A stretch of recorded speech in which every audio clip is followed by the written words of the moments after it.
allegiance to the flag of the United States of America and to the republic for which it stands, one nation, under God, indivisible, with liberty and justice for all.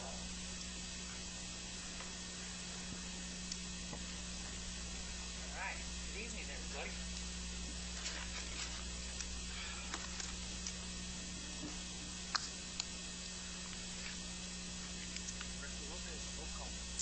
Mr. Chair. You hear me? Yeah.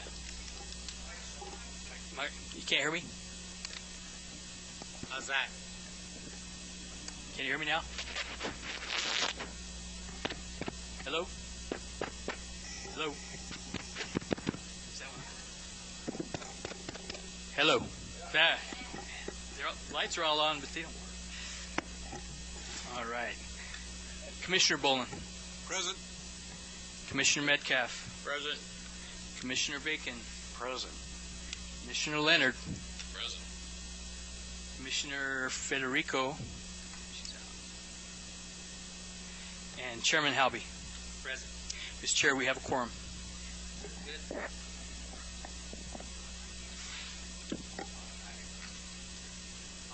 Director Lopez, we don't have the minutes.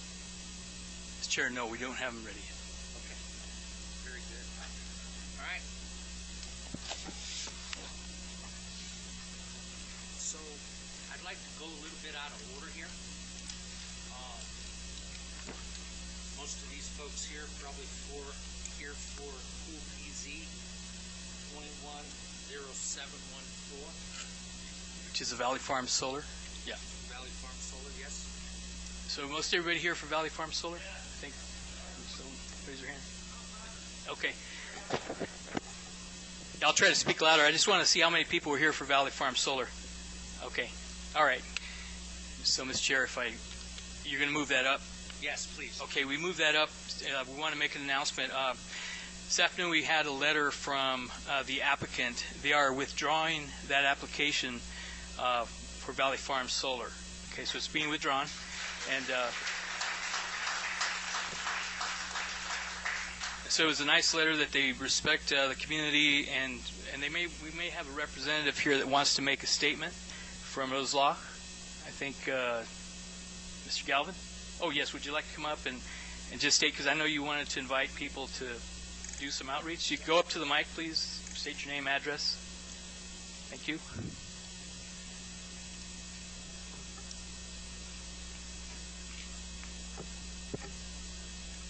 No. See if it's on.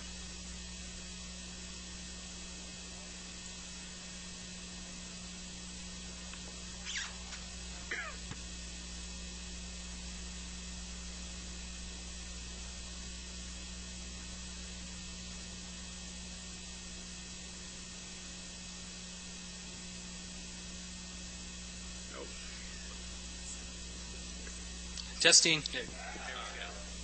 Thank you. Thank you. Mr. Chairman, members of the board, I'm Thomas Galvin with Rose Law Group on behalf of NextEra. NextEra has been an active presence in the city of Coolidge with multiple solar projects around the county. But as many of you know, NextEra takes great pride in contributing often and generously to local organizations because they truly care about this community. I'm going to explain why later. They've added our firm to facilitate their team in order to solicit feedback and ideas from the community. In fact, this past Monday morning, our team sat with some of the property owners, some of whom are here tonight, near the site, had coffee, and carefully listened to their concerns. I would consider the meeting a success, but a starting point, because we left that morning with some really great ideas, some feedback and input that we heard from the community, and we'd like to work on that. As a result, this evening, we are respectfully withdrawing the current application. What we'd like to do is take the time to consider the community's feedback we've heard so far and continue to meet and speak with folks in order to come back to you with what we hope is a better, more community-responsive project for the city and for the residents. In fact, we have a sign-in sheet tonight. We've been collecting contact information. What we intend to do is to invite folks to meet with us in the lobby tonight to continue that conversation as the first step towards a better application. And what we'd like to do is meet with the folks in person, sometimes one-on-one and sometimes in groups, to solicit that feedback and input. And we understand that some people are very upset tonight. Some of those folks told me that directly to my face tonight. So I understand that, and I respect that. And we just want you to know that we're going to treat everyone with respect, and we're going to listen to them. So for those reasons, we respectfully withdraw the application, and we invite those folks here sitting in this room tonight to join us in the lobby as soon as if you do accept the withdrawal. Thank you.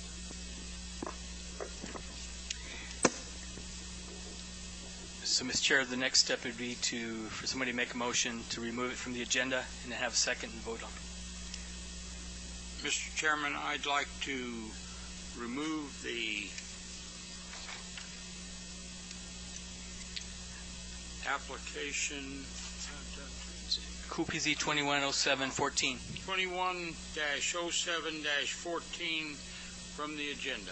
I second it. All in favor? Aye. Okay, so that item's removed from the agenda. There'll be no public hearing on that portion of it, so I don't know if you want to talk to Mr. Galvin, and so we'll proceed with the agenda for the other items that are here. Okay? You're welcome to stay and listen to that if you want. You guys are all welcome to stay for the other items.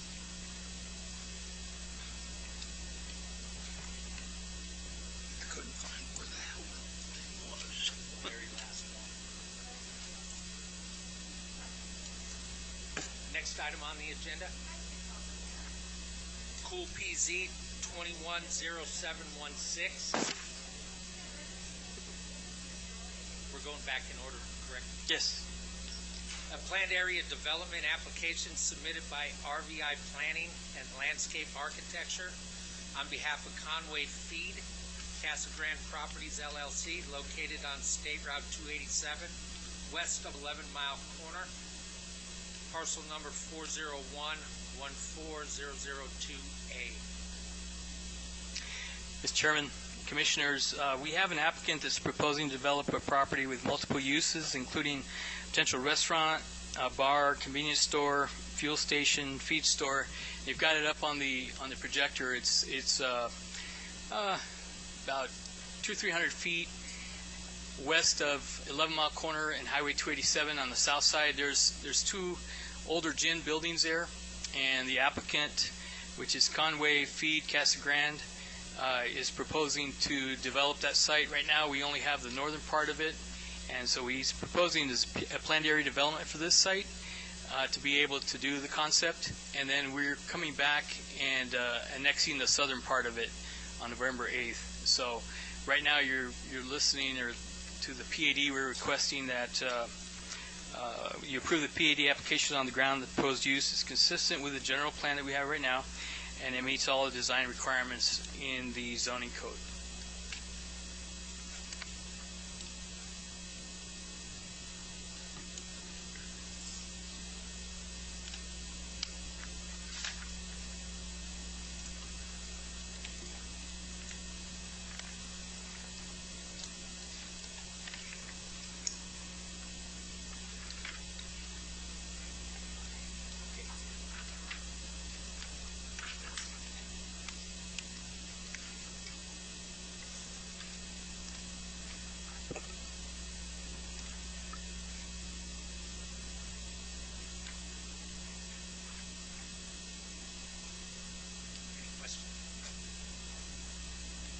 I believe we may have someone from the applicant here.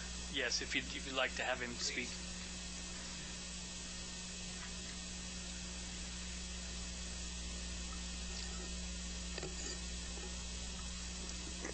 Good evening, Mr. Chair, members of the Commission. My name is Kyle Barkello from RVI Planning and Landscape Architecture, address 120 South Ash Avenue in Tempe, Arizona. I'm here on behalf tonight of Conway Ventures, who's owned this property for about 2 years, and he's been a long-standing resident in the city of Coolidge, actually owns some land further to the east, has sold hay there for about 10 years, but saw a unique opportunity for this property and was really looking to expand kind of the concept and really take it forward and still maintain some of the hay business and the hay sales that he had, including adding some additional uses, which include a convenience store, a gas station. I do have a formal presentation prepared. I'm happy to walk through it a little bit if it commissions. Not sure the best way to do that, Gilbert. Do you have a flash drive or? It's Is it already on? Yep, it's loaded up there. It says presentation, the GIN, so I'm thinking a clicker or whatever should be able to thumb it through.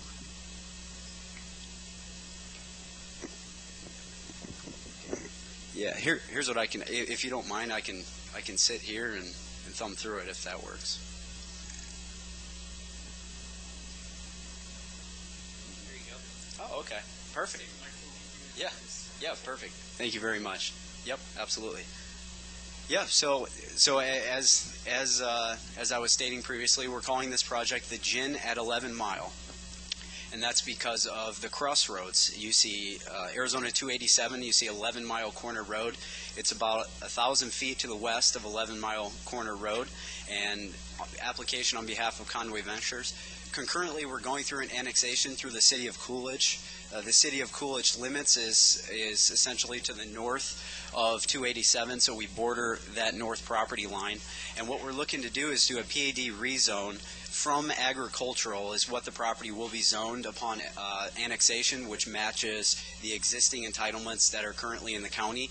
And then from that point, we would submit this rezoning application that you're hearing tonight to planned area development. This proposes a gas station, convenience store, and country market.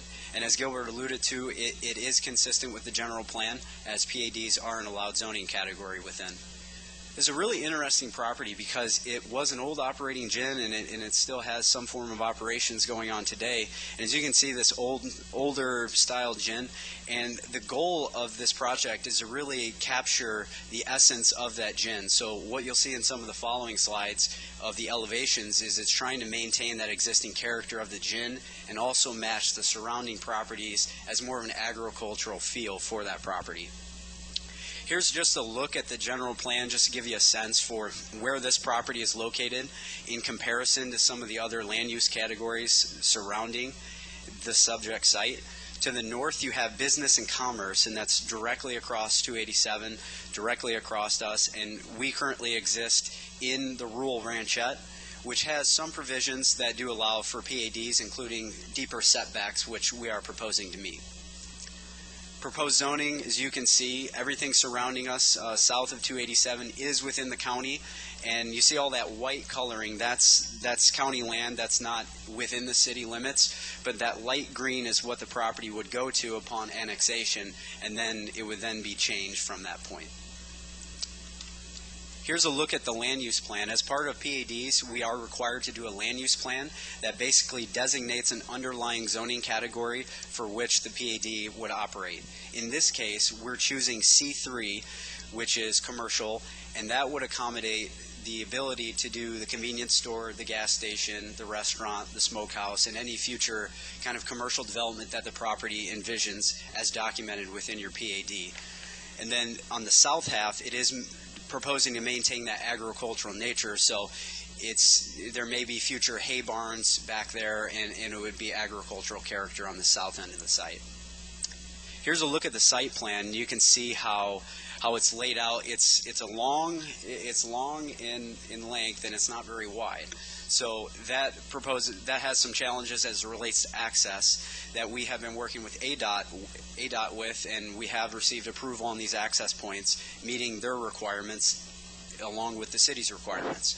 But the design of the site is essentially the gas station kind of in that central portion, so you have the fuel pumps there. And then this blank area here, this is overflow parking, and it's meant to accommodate future phases in future development and build out of this restaurant and smokehouse area. We have about 3,000 square feet of convenience store, 2,400 of feed store, 3,800 of common area offices and kitchen, and then the remainder would be the feed storage and hay barn. Again, due to kind of rising construction costs and a lot of number of other challenges, the applicant does wish to kind of propose phases as a part of this development. So while the approval here tonight is looking at the full build out, so it could very well be that one of these buildings or two of them get developed and then maybe a year passes and then maybe another one gets developed, but all of our approvals will be for this entire site and looked at in its entirety. This is another exciting part about this project is we get to work with an architect to kind of bring the owner's vision to life on what we want this building to look like. So as you can see, we're totally remodeling that existing gym building to fit within that footprint and really just kind of sprucing it up and adding modern elements and really bringing this thing to life and bringing it back to a new modern style development. Here's kind of a look at the side. You see the east elevation. Here's kind of a look at it. You can see it's kind of a very agricultural style building. You have kind of the hay area with the metal tin roof to kind of cover that to allow safe storage of the hay. And then additionally, you see the west elevation. You see kind of that restaurant area in the future. It's going to be kind of an outdoor concept. There could potentially be opportunities for small events in the future, to be decided, really just driven by the market and the demand for something like that. Benefits of the project, increase in tax revenue for the city of Coolidge. The owner is very, very proud to have done business in Coolidge and wants to continue to bring this tax dollar to the city and provide this benefit of the projects to the city. It's a prime location when you're looking at why this property is it's near the intersection of two major roadways, which provides great opportunity for local and regional traffic. And that's really the intent of that commercial development. Investment in the property, there's always a vision that the owner had for this property, and this is finally bringing it to what he sees. And again, it's just creating that identity and really sense of place. And with that concludes my presentation. I'm happy to answer any questions the commission may have.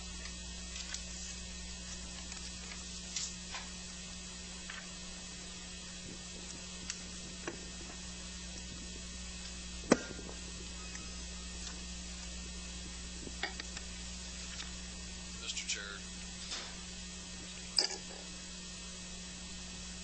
is that working? Yeah. A couple of things with regards to, and this may be for you or for the applicant. When you're accessing 287, you're talking about the potential for pretty intense use, particularly at a future date. Have there been any conversations with the applicant or ADOT about future signalization? I can answer that. There is no plan for future signalization at the entryway, but there is going to be the need for deceleration lanes and striping in the center lane to make sure that we're taking traffic off of the primary routes and allowing them to really decel into this project. And then my second question is particularly for the south side of the property. You're getting kind of close to the fairgrounds and whatnot. Under the PAD, is it setting setback requirements, at least minimally? Just Yes. to verify? Okay. Yes, All right. Commissioner. Thank you very much.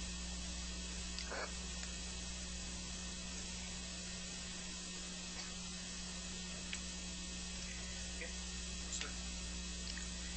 All right. At this time, we'll open it up to the public.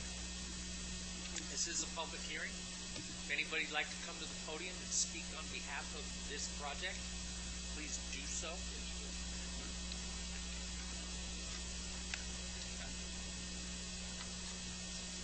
Hi, Tom Bagnall, 7443 South Sunshine or 67 North Sunshine. I live about a little over a mile away from this, and this is what we need to see out there in the area. It's something like this. I welcome this. This is great. The Conway's operated down the road from us. Never any problems, so happy to see something like this come in. I just hope they can make it with all the solar farms coming in, going around it. Thank you.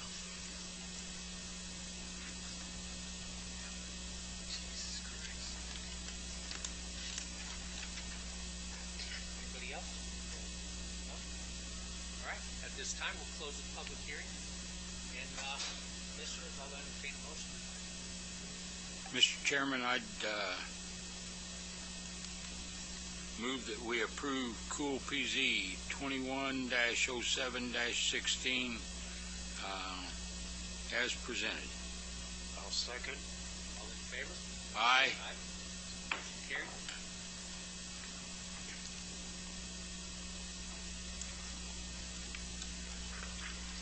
All right.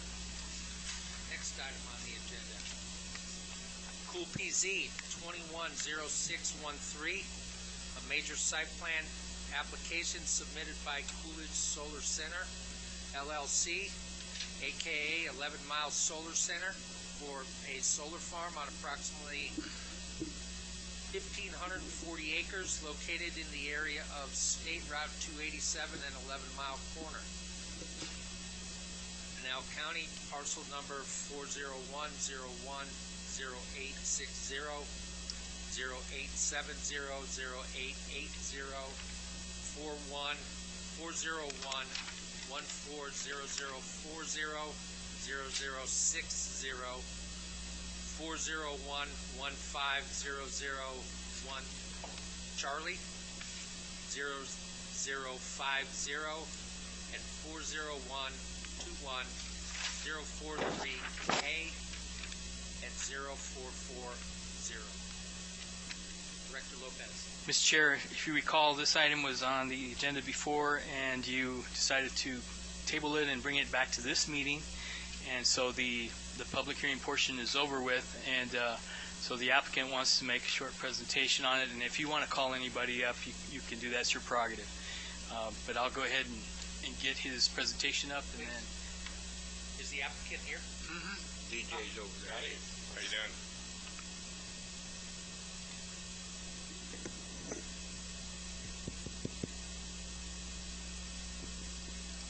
Testing, 1, 2. All right. Okay, introduce myself. I am Donnie Joe Worth. A lot of y'all know me as DJ as well. I'm with 11 Mile Solar Center and Orsted. I'm based out of the Austin office, which is 812 San Antonio Street, Suite 500, Austin, Texas, 78701. And so we're able to come and meet with y'all last meeting, a little bit more of y'all this time. And so basically what was decided was for us to table, or continue, I believe is the terminology, to this meeting. We had a lot of really good discussions with neighboring landowners, but afterwards via phone call, via email, and in person as well. So, but before we get into that, we'll go ahead and do a quick little intro for all the new folks. So, Orsted is, for the past 3 years, has been ranked the most sustainable company in the world. There's a reason for that, and it's because we responsibly develop, build, and own and operate our power plants. And so we're the world's largest offshore wind energy producer. In addition, we have wind sites and solar sites across the country. And so throughout this discussion, since I've been visiting Coolidge since April, that's something that I take seriously, this reputation that we have. And so want to make sure that we're responsibly developing this with the community and with our neighboring landowners. And so to give you an idea of our global footprint, a little fuzzy here on the projector, but we're all over the world. We're a large energy company being able to bring that expertise into the city of Coolidge. And so we have a presence in Europe, presence in Asia, and then here in the U.S. And so here in the U.S., you can see we have offshore wind energy out east, but where I live, out in Texas, we have onshore solar, onshore wind, where my grandmother lives up in Nebraska. We have wind projects there as well, and we're expanding west here into Arizona.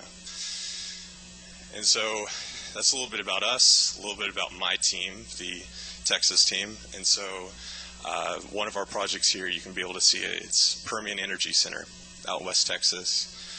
Similarly hot, similarly dry, but understand that there are specific items to Arizona, specific items to the city of Coolidge that we're actively working with y'all on. So a little bit of project information here. It's going to be solar photovoltaic panels. Total size is going to be 300 megawatts in size. And so to give you an idea of how many homes that's able to power, 64,000 Arizona homes. And so when's that power going to start being produced? We're wanting to start construction next year, 2022. and then be able to be producing that power in 2023 and 2024. So our intended customer is Salt River Projects, and you all know there's a substation down there. 11 Mile Solar Center kind of gives away the location, but down by 11 Mile Corner. So some community benefits I highlighted last time, the increased tax revenue going towards City of Coolidge, Pinal County, and nearby schools. Those schools including Coolidge School District here, also Casa Grande Elementary, their high school, and then also Central Arizona College. Increased jobs. We're expecting about 300 or so construction jobs. And during that period and also during our operations, I've been speaking with a lot of y'all since April. Spoke with a lot of y'all this weekend at the Coolidge Days, where we're wanting to be able to work with folks locally. So that's suppliers and it's also services. And so land conservation kind of goes back to that most sustainable company in the world. There's a lot of renewable energy developers out there. We got that distinction because we're good stewards of the land, and we know that Pinal County is growing tremendously, and we want to be able to responsibly use this land during that development. And so, community input. I know at the last meeting that we had, we went through some of the input that we had, and we also grew that over the past month. So to give you a high-level view of the public outreach that we've done, you can be able to see it's been across the board. We've been able to reach out to neighbors. We had letters that we sent out on July 7th. Right afterwards, we were able to have office hours with those neighbors. We've also had several phone calls, several email exchanges since the last meeting, and also since I've started visiting in April and May. Also, schools. I mentioned there's tax dollars that are going to be going to the schools. In addition to that, I've been working with them. It's been exciting. I know my background's engineering, and so I was able to talk with the Intro to Engineering class at Central Arizona College, and we're going to continue to work with them. But pretty fun to be able to speak with students. I was able to chat with different staff at the Coolidge School District here at their back to school event as well, and then also Casa Grande, they have career camps during the summer, and we're able to sponsor those throughout this whole time since April all the way to now. Been working diligently with city staff, so they've been able to guide us through this process and been able to instruct us basically how we need to go about this development. In addition, sponsorship. I mentioned the Casa Grande Elementary School, helping out with them. In addition to that, we're able to help out with the Coolidge 5K this weekend. Very fun way to start a Saturday morning. And then with the Coolidge Chamber of Commerce for helping them with their programs. So I want to give you a visual. We said we sent letters to all of our neighbors. What does that look like? There it is. That's our project in green. We sent letters to anyone who's within 300 feet of our project. We want to be able to say, hey, come talk to us. And we did that on July 7th, and we had office hours on July 20th. So all those folks were able to get letters, and we had several different follow-up phone calls with them. And so that's different landowners we're able to chat with. Neighboring farm ground, and then also neighboring neighborhoods. Email exchanges, and then also in-person meetings as well. So we are excited to be able to work with y'all. We had an information booth this weekend. I chatted with a lot of y'all. You're able to reach out to me as well, and I'm providing my contact information for y'all to reach out to me. And so that said, before last week or last month's meeting, we had a lot of feedback. We chatted with our neighbors, and they're able to say, hey, this is what we think, this is what we want. And so I was able to chat with Shotgun Passig. he specified that he was wanting oleanders bordering his property.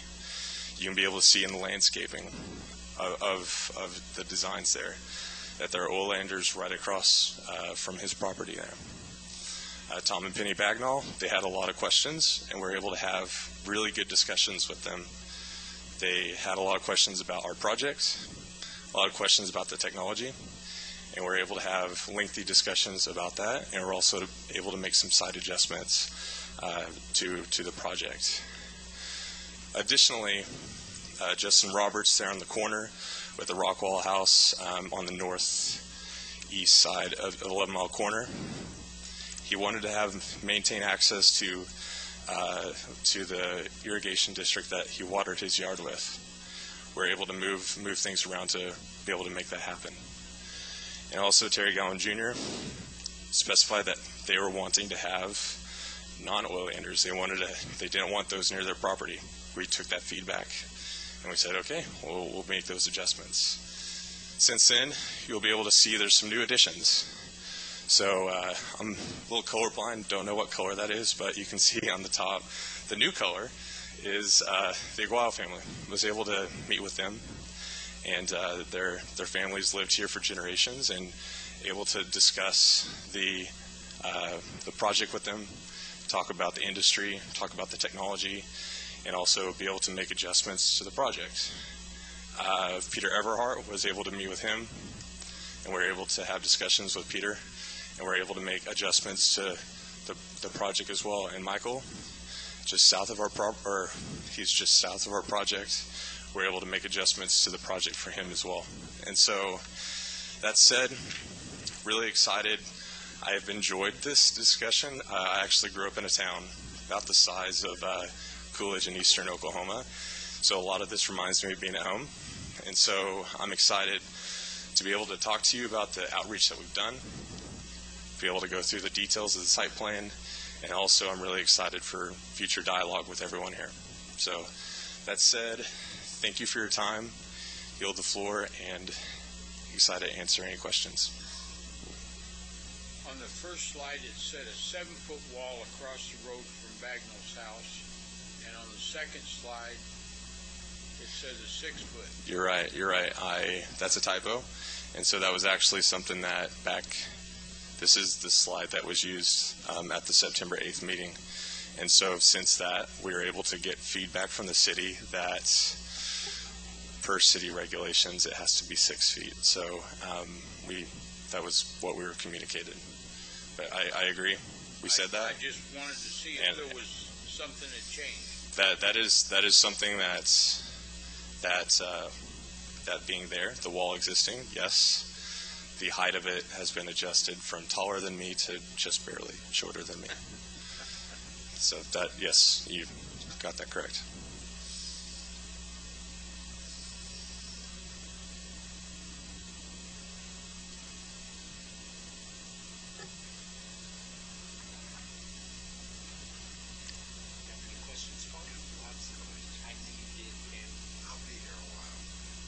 Good evening, sir.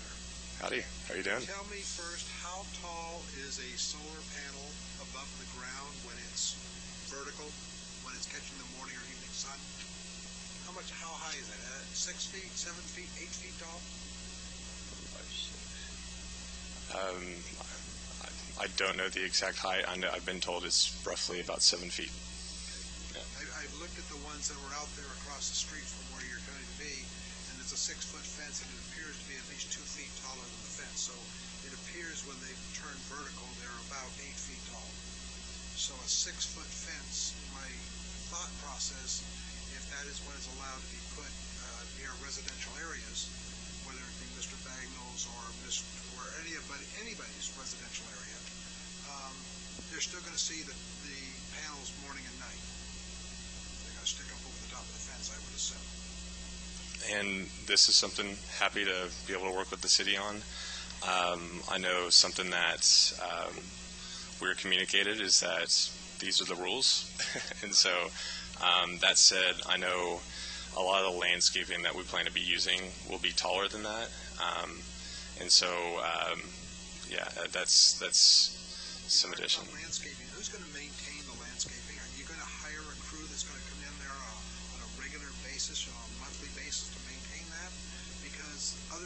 projects we've seen around the area are poorly maintained as far as landscaping goes, or not maintained at all, I guess would be the case. Yeah, so They can't hear you, Commissioner. maybe repeat for the crowd. I asked about the landscaping, who it's going to be maintained by. Is it going to be a crew that's hired, or is it going to be something that's just dropped in when needed? Because it appears that the existing landscaping around the existing sites has not been maintained well. Now, your company doesn't have an existing site around here, but I'm trying to find out how it's maintained and who maintains it, so that we know, that it's going to be followed, because there are guidelines that are being set by the city, but it doesn't seem like anybody's following them.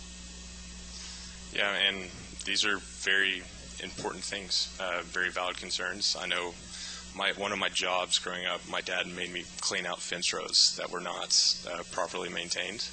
And so I personally know really well that it's important to make sure that your property looks well maintained. And so that said, Thank you. That's about what I was about to say. yes, sir, I can be very concise. I appreciate your feedback. So are you going to hire a company to do this, or is That's right. How is that going to be done? Yeah, there's lots of landscaping companies here in Pinal County and I would love to work with folks here in the city of Coolidge as well. And so we have a development team, we have a construction team, and we have an asset management team. Asset management, their job is to make sure that these sites are well maintained and well operated. And so, yes, we will have folks that are assigned to this project, and they also will be hiring folks locally who know how to maintain the landscape here.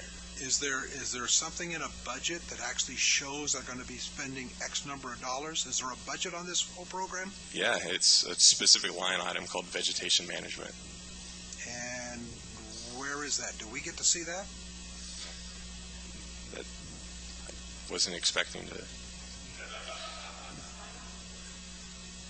That's why I wasn't here last month. I guess I'm here this month. Right. I'm sorry to put you on the spot, but that's the question that many of these people have, because they drive by that constantly, and it's an eyesore. Across the street. And so they're hoping you're not going to create an eyesore, and I'm sure the city of Coolidge doesn't want to see an eyesore. So that's why I'm just trying to get an answer, a straight answer on that, because I have provided you an answer, and that is we will be hiring folks locally to be able to help us maintain and operate this. You can see that where we plan on putting the spacing that we'll have between different species. And so we've heard this feedback that it's important to make sure that landscaping stays alive. That's something that since 2019 has been told to us, that we need to make sure this happens. We don't have a project here, and so I understand that you're seeing me in the same light. That's perfectly healthy. That's a very valid concern. And so I would love to be able to work with the city to be able to maybe somehow develop a proper management plan, so that whenever we're not doing that, we get fined. Like whenever we're whenever we're developing this, that we're being told what works and what doesn't. We have a site that's out in West Texas that we're similar conditions that we want to be able to take lessons learned from there in the development and operations of this project. So I agree. We don't have a site out there. And so you're asking me, how do I plan on maintaining it? We plan on working with folks locally here that know how to keep plants alive and be able to make sure that the landscaping looks good. Okay. Excuse me, sir. This is not a public hearing right now. You're not allowed. You need to address the council. My next question is on setbacks, and you and I have had that discussion in my office, and we've had that discussion a couple of times, and I've got in front of me all the maps that were generated and given to us, and I noticed that on the north end of the smaller rectangle, there seems to be more open space than on the south end, which is next to 287. Is there a reason why this whole project is moving closer to 287 rather than farther away from it? Because we expect 287 to become a larger road, where it'll be 2 lanes in both directions. We're expecting that growth because of a freeway coming in. Plus, we expect a lot of people to be moving into the Coolidge Casa Grande Valley. And so, is there a reason why it's closer to the highway when it could be farther back? And are we referring to the fence line, or are we referring to the panels? The panels. The panels, that's something that we've been able to speak with the city of Coolidge on, and that, that was the initial design. And so we, as we're continuing with optimizations, we'll be able to learn how much of that we'll need. That is the current design. And I know the fence line is, we've designed that based off of City of Coolidge conditional use permit regulations.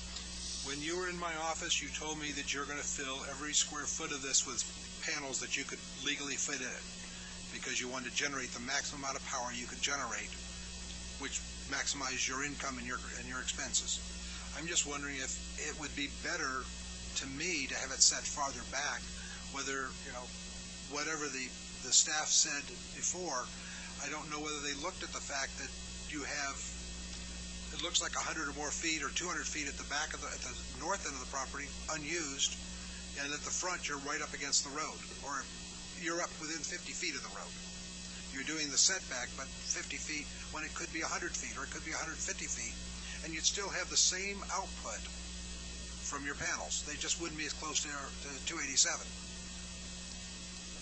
I hear you there, and so 100% that is what I expressed to you in your office.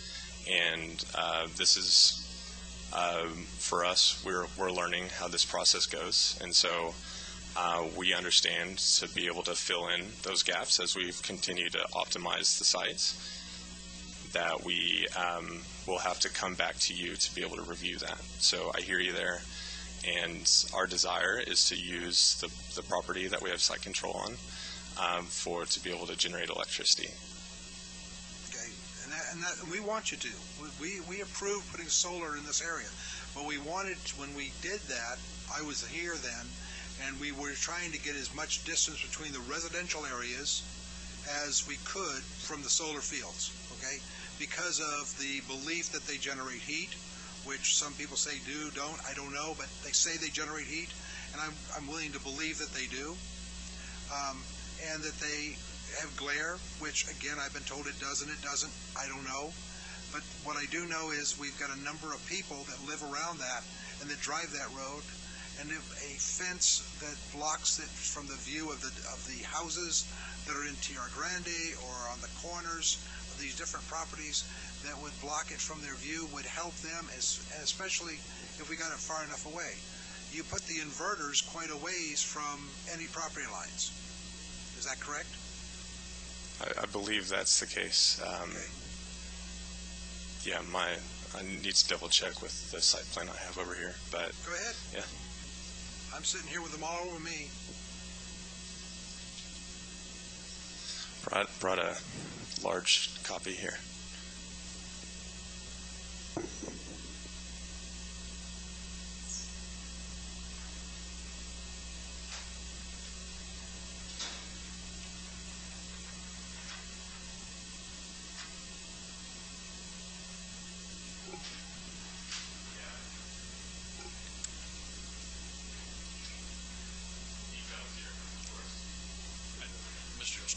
Chair, to give him a little bit of time to find it while we're asking, to follow up on the wall issue, what's the city's legal requirement? I understand where Mr. Boland's coming from would be great, but if the tallest the fence can be is 6 foot. Yeah, Commissioners, Commissioner Leonard, the requirement, the maximum height is 6 foot unless you're a fence around the actual electrical substation. That could be 7. Because of the electrical code. So in order to go 7 feet, they would need to apply for variance through the City Council, through the Board of Adjustments, so for that portion of it. Is there any reason that you can think of that a variance wouldn't be granted, not knowing what the council would do, but any reason why this group would recommend not to approve a variance? Well, you can recommend that they apply for variance as part of the site plan process. It'll go strictly to council as Board of Adjustments. So because of the nature of the height, like as you brought up, Commissioner, that the panels are a certain height and you can see above them. So if the landscaping and trees aren't enough to block it and you think a 7-foot wall would be required, then you can suggest that and we can explore that and see if they could apply for a variance. We would process it through the Board of Adjustments. The landscaping across the street was done under Pinal County Code, and it doesn't block anything from what I can tell. Correct. That's Pinal County, right? Okay? And I don't know that trees and bushes that are here are going to block anything in my lifetime, and I don't expect to die anytime soon. Yeah. I believe we require 24-inch box trees, which are larger than the ones across the street in Pinal County, so that's our code. We have a larger requirement for plants, and they can decide to upgrade beyond that. I think you have, right? I thought we talked about going larger on some trees. 24-inch box are pretty large, and the ones across, I think, from Bagnell's might be like, I don't know if they were even 15-gallon when they were put in. They were pretty small. And then they're on a little hill, so I don't know how they get watered correctly, but we couldn't control that. That wasn't our. I'm just concerned we end up with something similar to what we see that's across the road, and I don't know anybody that doesn't think it's an eyesore the way the plants are. Mm-hmm. Not talking about the solar. I'm talking about just the plants. Right. Because either they're dead or they're tiny, if they're made to be a screen, they're not a screen. Correct. Yeah, we agree with you. And that's the county. So we would try to maintain that and make sure that they keep it up. Or we can go out and send them letters and cite them if they don't keep it up. But a taller wall will block it, at least from the people that are living within a couple hundred feet of that site. And I would think 200 feet back would at least be something. I mean, we're looking at 55 for the wall now. Is that correct? From the center of the road to where the wall we built is 55 feet setback? Which specific property are you referring to? I'm talking about, that's the corner of Sunshine and 287. Across from Bagnell's property. And we've got a irrigation ditch that belongs to Ho-Ho-Cam, I believe, water. And then we've got, your wall is going to be there, but I think you told me it was 55 feet from the center of the roadway to the wall, and then it was going to be another 50 feet, I believe you said, to the actual solar panels. Am I mistaken? That's correct. That is correct, okay. So we're 100 feet from the center of the road, 105 feet from the center of the road, and 55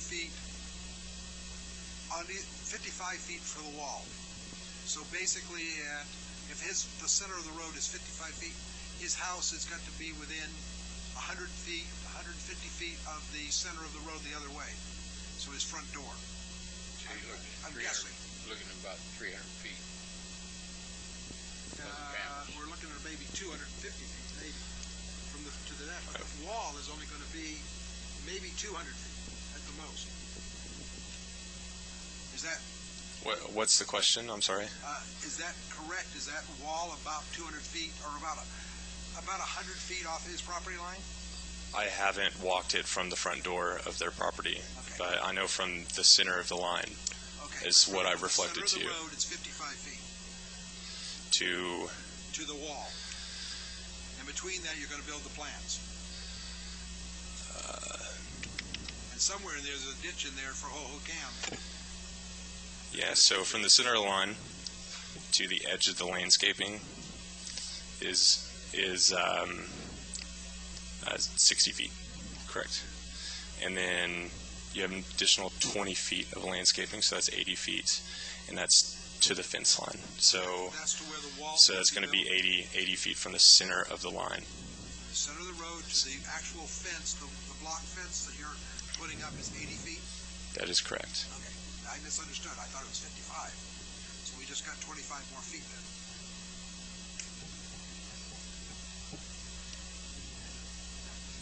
So, Mr. Chair, Mr. Bolin, if you want to, it's part of your approval, if you want to add things like the variance, we would forward that and work with them to take it to the Mayor and Council as the Board of Adjustments. Did I hear you say that this site plan may have to be adjusted slightly in the future before the actual construction starts, and you'll be passing that through our developmental service department for any adjustments you're going to make in what you're showing us tonight? My understanding is that to be able to have any adjustments here on panels from roads and other setbacks after hearing feedback from the city, yes, that my understanding is that we have to go through this process again. So it's a public process that we'll be able to review with y'all, with neighbors. Yeah, if they portray that they're going to be 250 feet back and they want to come back in and be 100 feet, then they have to come back through the public process to amend the site plan. Now, if there was a corner where there's no houses in the middle and they adjust some of there, and there's no impact, that may be a minor adjustment. We would look at that, but we're more concerned with the impact to the houses and site visibility, those type of things, when we look at any site plan adjustment for any type of construction. Now if I can continue, over on the larger portion, in that corner that would be the southeast corner of the project, where all of Tierra Grande is located, that area, there's roughly 173 homes in there that I figured when I counted today. How far are you setting back from the houses on that property? I can look here. It depends, because as you're able to see, there's a large irrigation district. The closest point up there where it curves up. Are you putting any block fencing around that area at all? Is that all going to be chain link? No, sir. And what's with that currently existing irrigation district, there's large trees, huge trees right along that on both sides, and so there's already a vegetation barrier there. I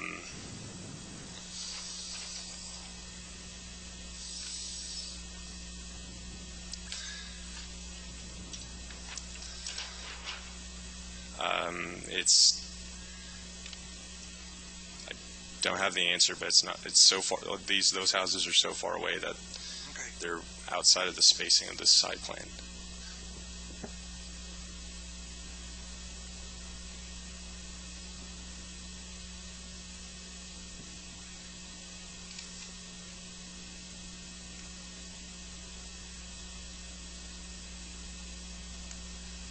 Chairman, I'm done for a minute. For a minute? I may have more questions.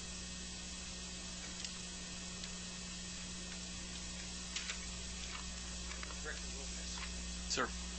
You don't open this to the public. Nope.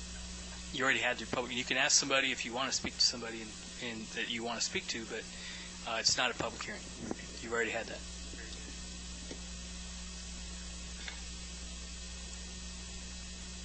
But we can ask particular questions of people in the public? Mm-hmm. It's your prerogative. Yes, you can call someone up if you want.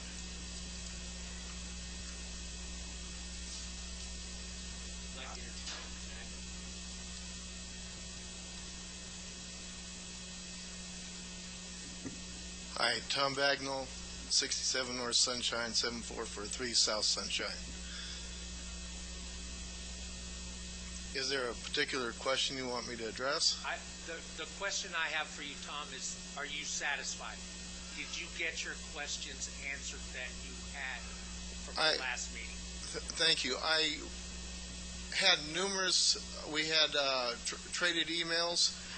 That was one of the things that was true that Mr. Worth said. They were the ones that proposed the 7-foot wall. I was not. And then I guess he should have done his homework first and addressed that with the city. But he proposed a 7-foot wall. And I would like to hold him to that because I want as much coverage as possible. The other thing that concerns me is that they said it was going to be a concrete masonry wall, and then now they've added a screen wall on there. So A screen wall evidently is the one where you can see through it. But that's how they have it on the plans. If you want to look at the plans, they call it a 6-foot high CMU screen wall.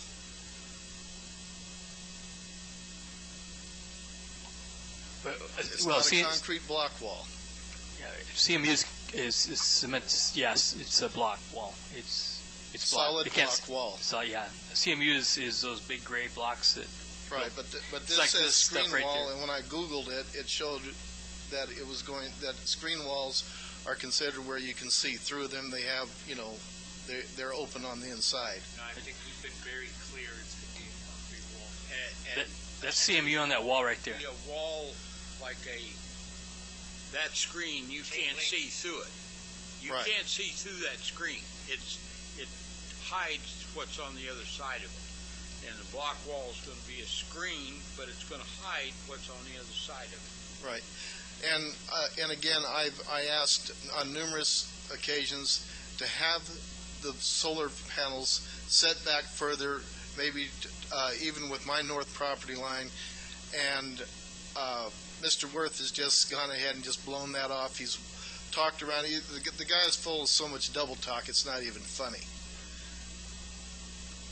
So, I mean, I don't, every time you ask him a question, he dances around the subject. He needs to just give straight answers to people.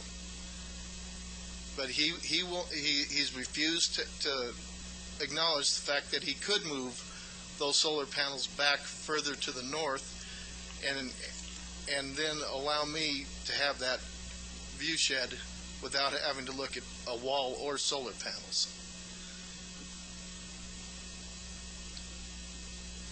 And while I'm at it, I mean, I don't know what the purpose of this was, but evidently letters were sent out on the 29th of September by Orsted to property owners, asking them to sign voluntary agreements in exchange for an annual payment over the life of the project, I guess. I don't know what the agreement looks like. Don't know what the payment amount is. But they went ahead and they sent these out. I never got one. I guess that's because I'm getting a wall. I don't know. But I didn't get it. But everybody else I'm talking to is, they did receive these letters. And it's really kind of strange, the timing of these. Less than a week before this meeting, they send these letters out. What are they trying to do? Are they trying to cause dissension between the folks? Or, I mean, maybe he can explain it better. I don't know what that was, and I don't know if the commission was aware of it or if the city was aware of it. Doesn't matter.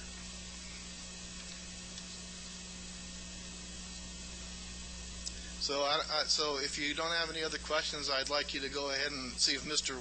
Worth would like to address that. So just so I'm clear, your only concern is that 7-foot wall. Well, I would love to have the panels set back further, but if I can't have the panels set back further, I would prefer that I do have that 7-foot wall across there, and have the landscaping properly maintained, unlike south of 287 with the good folks from NextEra who are coming up next. Thank you. Thank you. Thank you.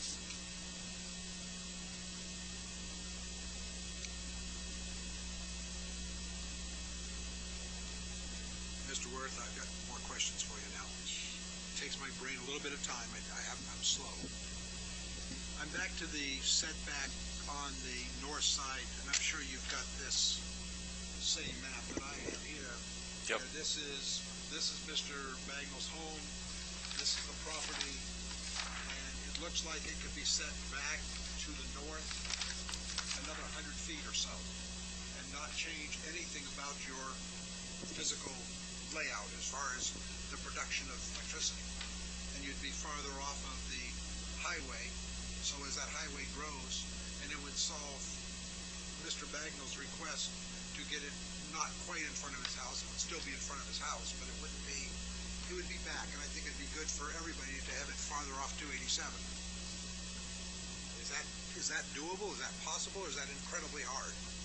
Ken, we're in the business of producing electricity, and so having the most amount of electricity produced makes it to where we can provide cheaper prices for SRP and SRP's customers. So our desire is to use as much of this site as we can. I understand that in this initial drawing that we provided to the city, that there are these specific rows that are here.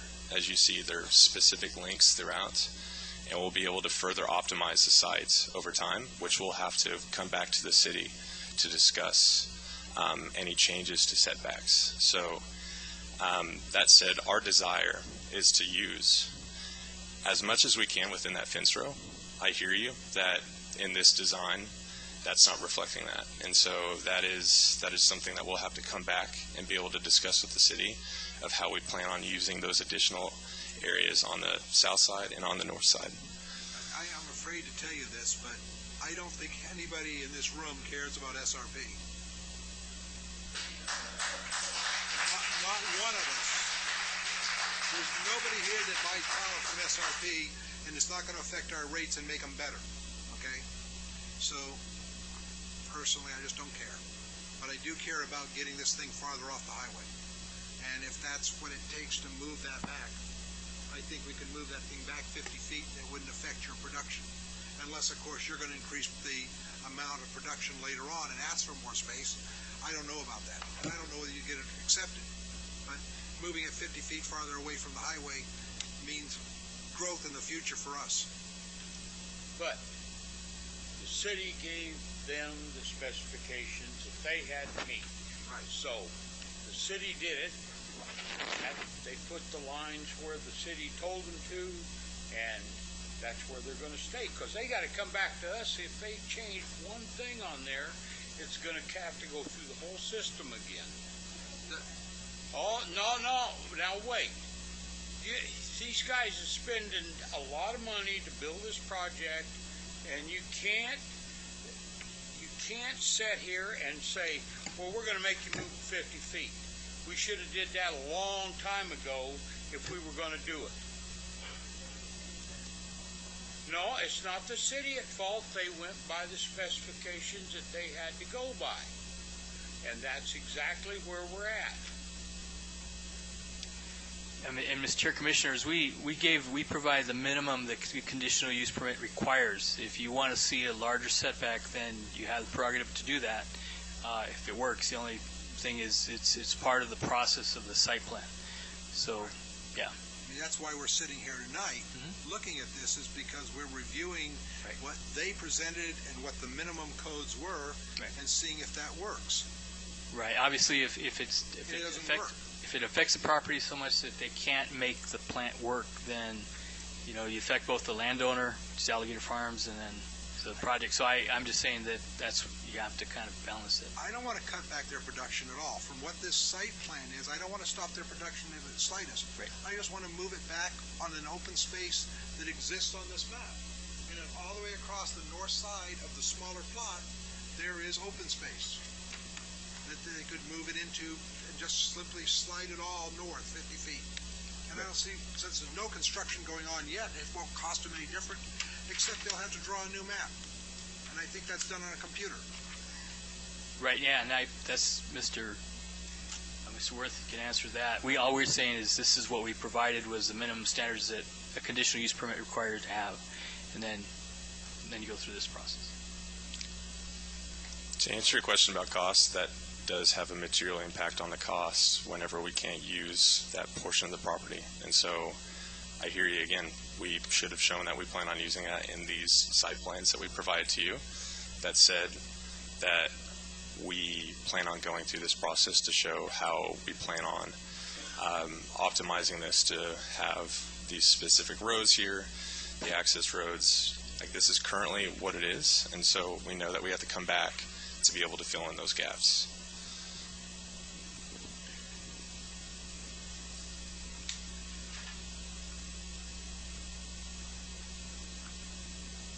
is the site plan that we're looking at financially feasible for your company?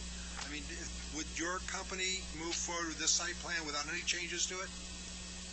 My engineers have expressed a desire to use the rest of that area to be able to.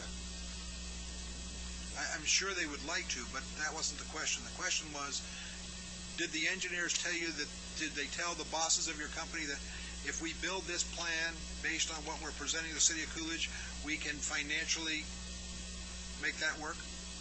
I'm sure they like to make more money. Everybody like make more money. So would I.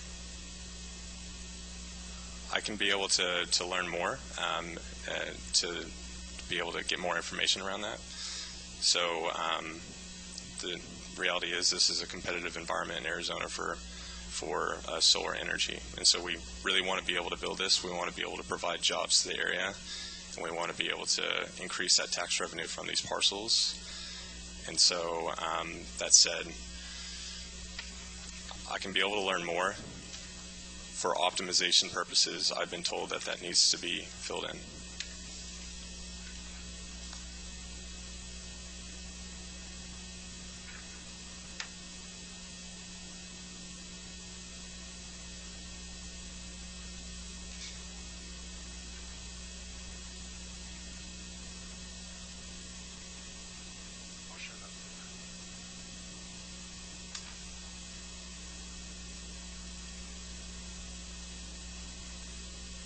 I have a question about the substation. I don't see any access to that substation for fire. Yeah, fire looked at, so there's got to be some roads that go into the access road. Yeah. Oh, sorry. Point them out. There are 2 access roads into the substation, and coming off of 11 Mile Corner Road into that area of parcels there. Yeah, the fire department reviewed these plans and considered them adequate for access.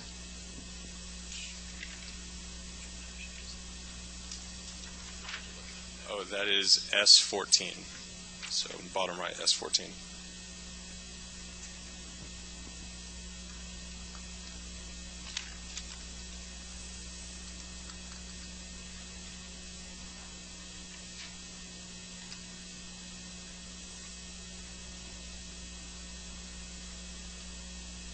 Mr. Chair, quick comment, just to kind of make sure I'm on the same page with where we're at as far as concerns. Taking off from Mr. Boland. So we've got, with Mr. Bagnall's property, expressed concern over one issue is the height of the fence. We then have Mr. Boland's concern and potential request for setback from 287. We then have an issue of the intensity or the number of solar panels in relation to the setback, and that process potentially need to be re-engaged in the event that it's so radical what we see it causes another type of hearing. So I'm seeing 3 issues, at least currently. Is that the question? Yes. Well, and I appreciate the landscaping issue. That's in my opinion, if I can make this comment, that's a proof of the pudding issue. He can make all the commitments, we can ask for all the commitments, but at the end of the day, that's a trust issue. That's something that individually we have to look at to ourselves, whether we believe or not. But I also want to acknowledge that we're all in somewhat of an incredibly difficult situation, because there are things I know, there's things I'd like to have Mr. Word commit to right now, but I don't think he has the authority to. So the demand would be, make sure you need to go back and talk to the folks who do. But, so we can add the landscaping, certainly, so that's a 4.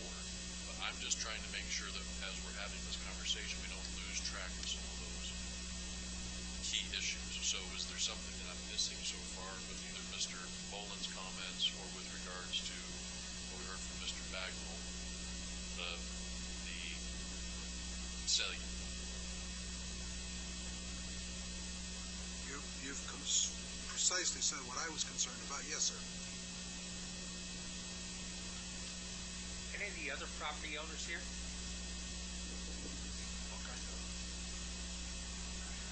Would you like to come up and speak?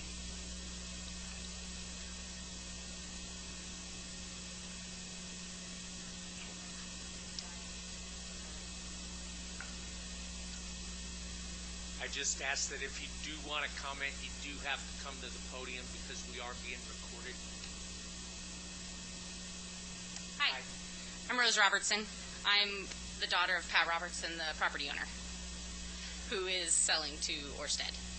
I understand a lot of people here's problems with the solar, especially NextEra. I understand that everyone here is for the NextEra project. Where we are, we struggle with water on our properties, whether other landowners in the room think that or not. The Casa Grande farmers have got a lot different water situation than Coolidge and Florence. We all are facing water shortages. I don't know. They've met their standards. We've worked with DJ. We've been doing this for 3 years. Going through all of the motions. I would hope that everybody meets what we can to make it work.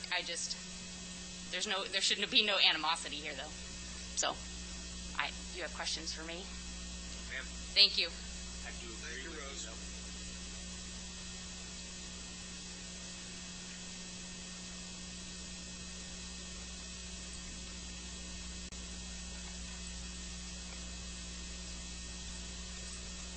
I'm Shotgun Pasick. I live on the far corner over there off of 287. My biggest concern is when I first moved here 5 years ago, they paved every road except for Sunshine.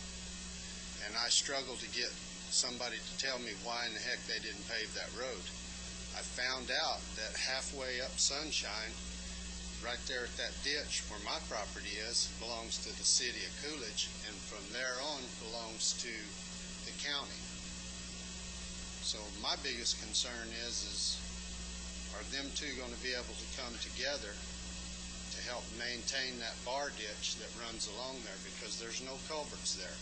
And if you ever come down that road when it rains, our properties, the bar ditches fill up and then the water comes back on our properties. Now that doesn't concern the solar. With the solar farm, I'm all for that solar farm. I'd a lot rather see that there than a bunch of houses stacked up there. And if them solar panels are 7 foot tall, they're a lot better than a 30-foot tall bunch of apartments. Thank you. Can I ask you a question? Absolutely. You're on the northeast corner of this? I live right across the street from Brooks Bartlett. Okay. If they were to move this thing 50 feet farther north, would that have any negative effect on you?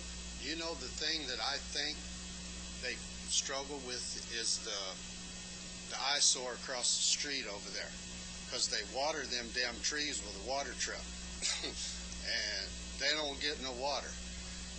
If you go to any of these cotton gins around here, they got them oleanders around them things. There's no trash. There's no cotton blowing. It looks like common sense to me. That would be a very good barrier. Well, they've been doing it for about the last 100 years. And I tell you this, like I told him on the phone, them are a row plant. You know what I mean? You water them in a row. You don't water them individually, and that's what they're doing over there in them other solar plants. And them oleanders only the strong will survive, and the rest will die. And you'll have an oleander here and there. If they water them, my neighbor's 88 years old. He waters his in a row, and they're perfect. And that's what I said to him. That would be the only thing. You're going to see them solar panels. I don't give a dang. You're going to see them. But I'd a lot rather see them than a bunch of houses. Because to me, I think that's going to... When we first moved here, we looked around. That's the cheapest crime rate that you can find in this county right there where we live. And we'd like to kind of keep it that way. Thank you. I appreciate your input.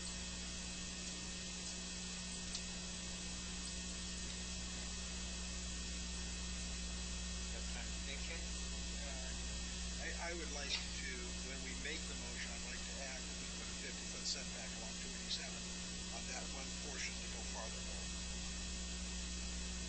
On the 7-foot wall, we can ask them to do. That would be my two Gilbert, was there some other conditions that Tim mentioned to me that he had about 5 conditions that he wanted to put into this? Let me take a look real quick. Staff report should be in here.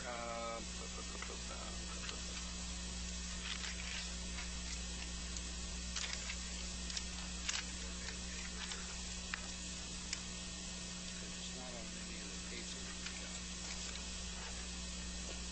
Because I know he was working real closely with the applicant and going through some of the things, and I know Tim delivered some paperwork to Tom and Penny to look at for some of the details, and so he was going around trying to get everybody some things prior to the meeting.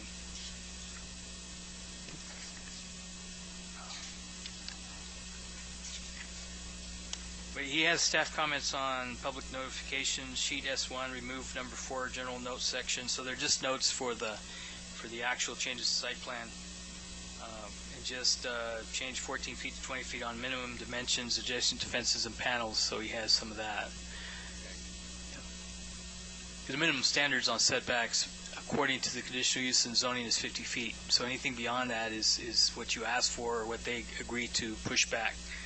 But that's the setback required by the zoning, and so if you want more than that, then it's part of the site plan process.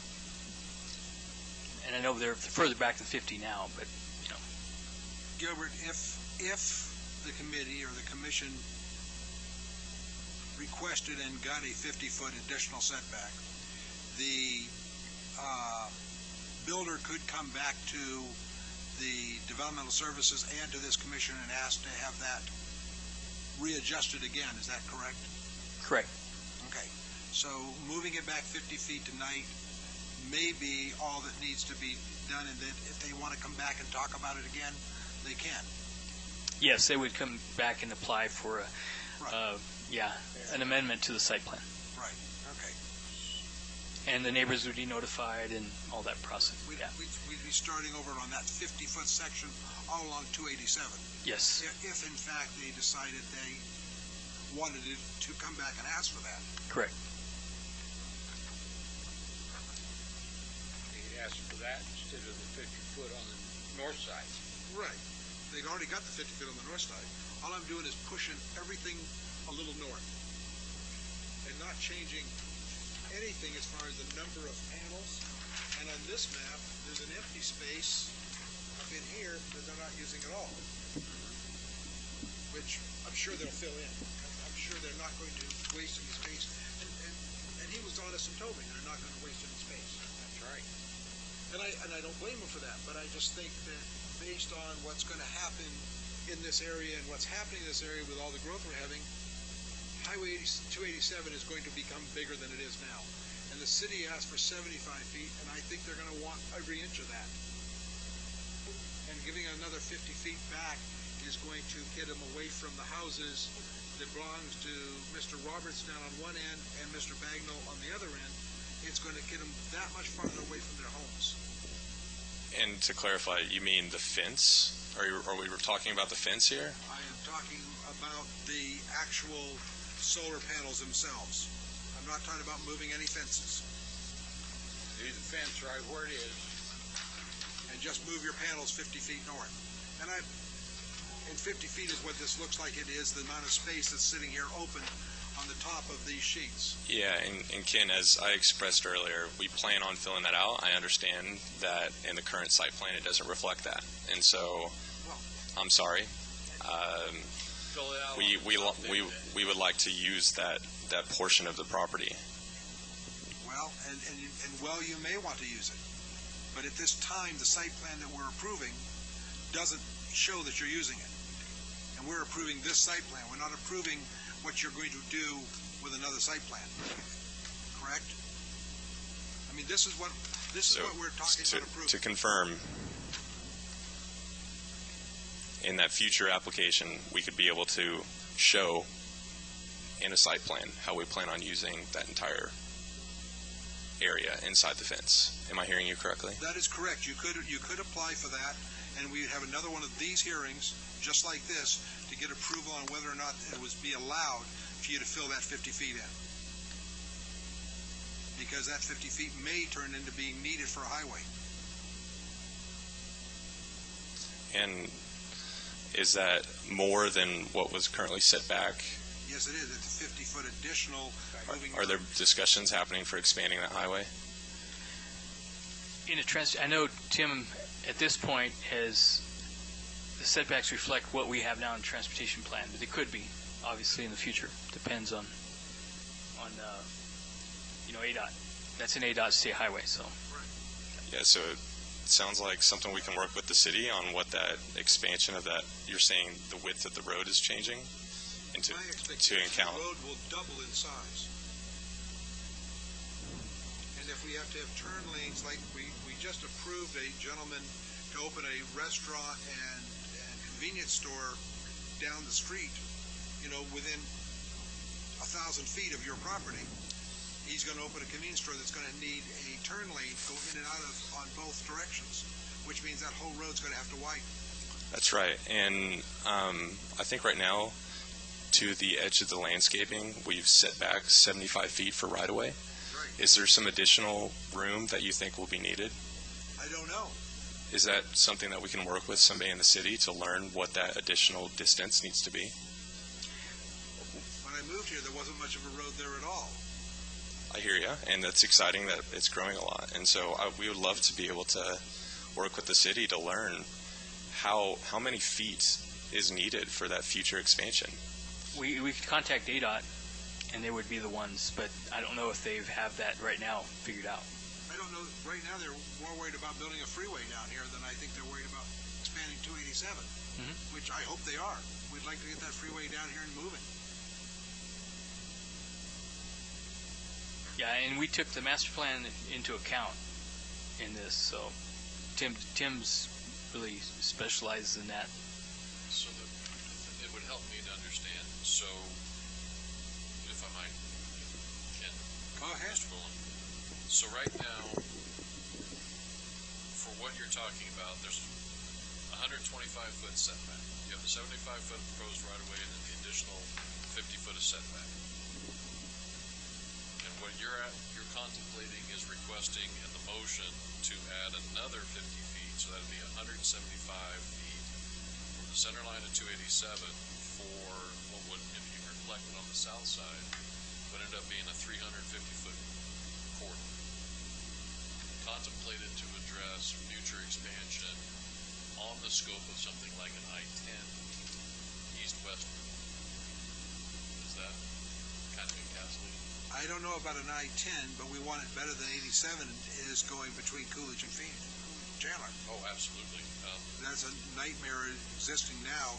And that road, if we get a freeway, when we get the freeway open, that road is going to become a major access point to go to Casa Grande. And if that's the case, that needs to be a minimum of a 2-lane road with turning lanes. So that makes it 5 lanes in reality. So to that point, it would be, I think it's helpful. My experience has been with regards to working with ADOT, they talk in terms of I-10 freeway 101, 202, the proposed alignment in widths of 350 and 400 feet. So whether it helps the concern or not, based on what they've currently got, and then proposed, you'd be as wide as most of the existing proposed right-of-way within those major corridors. And so what I'm trying to do is help frame this to understand so that, and I understand this, I think, DJ, keep me correct. He's not in a position to say, yes, they can do that. He's in a position to say, if that's the recommendation, then I'm going to go back, do what I need to do. But we're trying to base this in terms of being consistent across all of 287. So one of the main questions I've got for Gilbert is, if we set this as a commission, as a recommendation, are we setting the precedent that everything along 287 would need to have at least with this 175-foot setback? It could be that way, and then we don't have the funding for that, so it would be up to ADOT. I mean, if you're asking beyond what ADOT's planning to do, we don't know what ADOT, the plan right now this fits within the plan that exists. So if you're asking beyond and you're envisioning that ADOT's going to come and expand it more, ADOT would have to make that call. We do not do that. And this is a 30-year plan. I mean, this solar site is a 30-year plan. Yes, I know that. And so you notice I changed the slides here and reflecting this map here. If I may, can I give these maps? They're created by the City of Coolidge.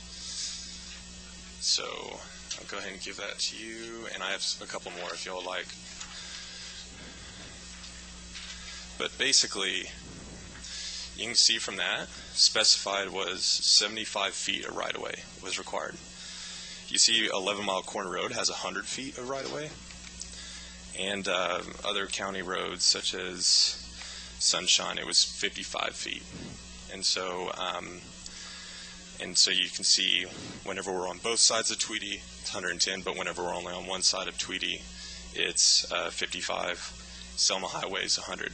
So that said, I hear you that 75 feet doesn't match that 100 feet of Selma Highway and 11 Mile Corner Road.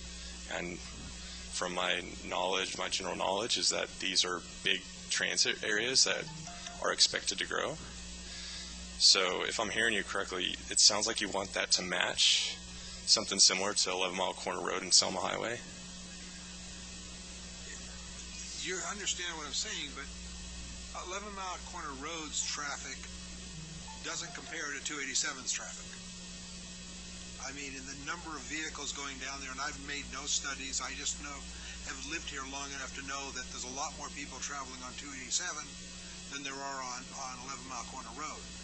And so if 11 Mile Corner Road needs 100 foot of setback, I'm sure 287 needs at least that or more. Because it's obvious, I mean, it's a lot bigger traveled road, and we expect a lot of development to go along there. At least I hope there is. And I hear you there. And is that something we can work with the City of Coolidge and ADOT on, of what may be something larger than 75? Because even on Hannah on 87 going down by iPads where we have the $15.3 million grant, if they're expanding some areas, they're purchasing land. ADOT is actually. So if they need the additional right-of-way, they purchase it.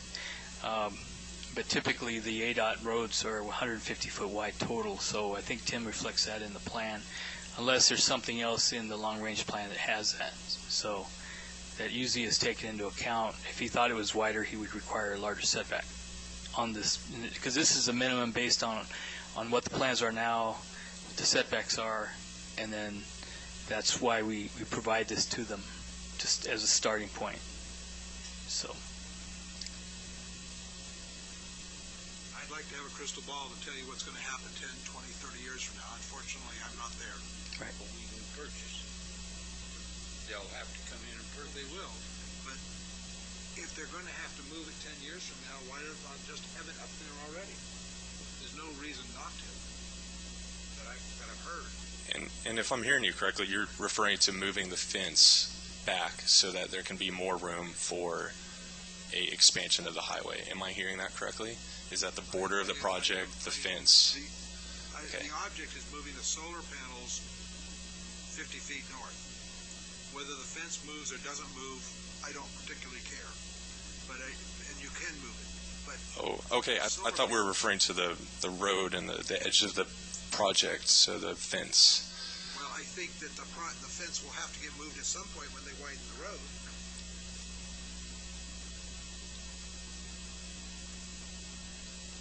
So I think to Ken's point, what he's trying to do is keep you from dismantling solar panels 10 years from now and moving them north. Yeah, so it sounds like we're looking for a specific setback, not for the fence, but for solar panels from the center line of the road. Am I hearing you correctly? That's correct. Okay, and so we want to be able to do that based off of what width of highway? Are we wanting to base it off of this 100-foot, 11-mile road right-of-way setback? Like what additional, because that fence is the starting line for us to then put a 20-foot landscaping border on, be able to put access roads, and then be able to put solar panels. And so that's, I guess I'm trying to trying to think through kind of what that width needs to be.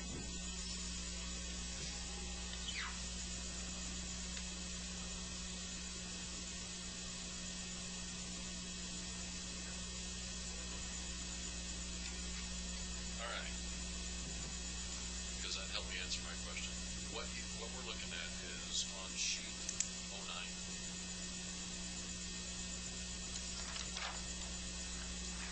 So you got that cross section 00, left to right. You've got the proposed 75-foot right of way. You see that? And it's got the 50-foot setback.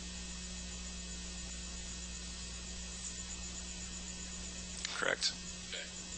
What Mr. Bolden, with your name, and I may get this wrong, is instead of 50 foot, making that 100, and then done. I'm not asking you to agree to it. I'm not asking you to say absolutely yes. I wanted to make sure you understand the commission what we're looking at. Yeah, it's that line. Thank you for pointing that out to me. And that in case would move the fence, correct? If that was a 100-foot setback and you move the fence, that much more than it was. Okay, so yes, it is moving the fence.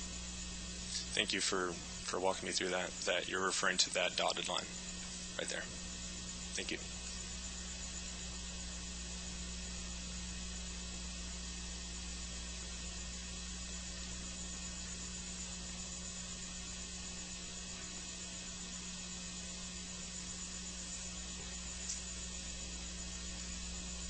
Is that doable? I can be able to ask my team to see if that's something we can do. And based off of the discussion that we've had, based off of this discussion where we're already sitting back 100 feet for 11 Mile Corner Road, and it's only 75 for 287. Basically, yeah, that sounds like it would work well with the city's expansions and growth. So I can learn from my team and be able to hear more. DJ, so when I go home and my wife asks me this particular point, I'm not trying to put words in your mouth, but can I suggest that I can report to her that Orsted looks favorably and you would make a favorable recommendation to working on that request coming out of Ocean? I would like to take that to my team and learn more.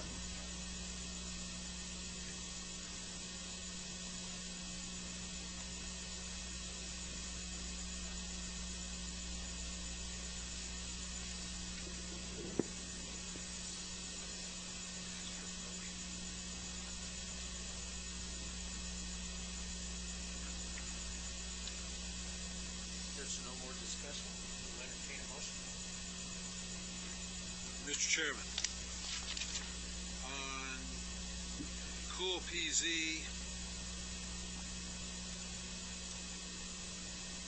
210613, I move with these changes that the setback along Highway 287 and the property that is located north of that, the setback be changed from 50-foot setback to 100-foot setback as shown on the maps. Okay, and that would be for both parcel, I believe that's parcel 1 and parcel 2 on the map that I have. That was map number SO4. That is parcel 1 and 2 that would affect. And secondly, I'd like to make it that there is a 7-foot fence block, solid block fence put along Sunshine Boulevard that is equal to the property line across from the Bagnell property.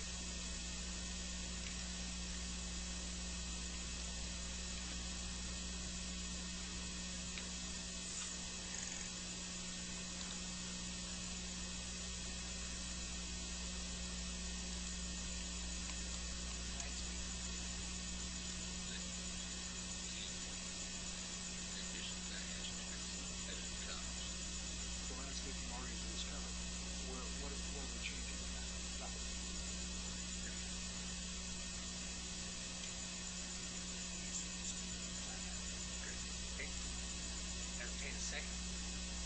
Second. All in favor? Aye. Thank you. All right, new business. Thank you, Shane.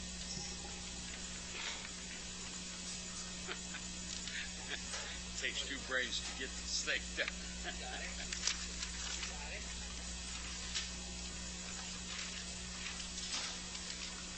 All right. New business, Cool PZ 210825, a rezoning application submitted by Spruill Avenue Apartments LLC, encompassing approximately 1.84 acres of land located near the intersection of Spruill Avenue and 4th Street in Coolidge, Arizona, changing the zoning from multifamily residential R3 to multifamily residential R4. Parcel number 205170520, 053A, and 053B. Director Lopez. Mr. Chairman, Commissioners, on this property, this is, if you recall, we had some property owners that came up with an RV storage facility behind the Dollar General. So the same property owners are bought the apartments behind it, and they want to buy the lot, the vacant lot right next to it, and develop it into additional apartments. And just going from the R3 zoning that it is to an R4, which is compatible with the general plan, and so they're just wanting to do a little more density in that area. Across the street, if you recall, we have the senior apartments. We had 36 units there, so it is compatible with the area, and we're recommending approval based on compliance with the general plan, and I believe the applicants are here. Yes, up here, if you'd like to hear from them. Please.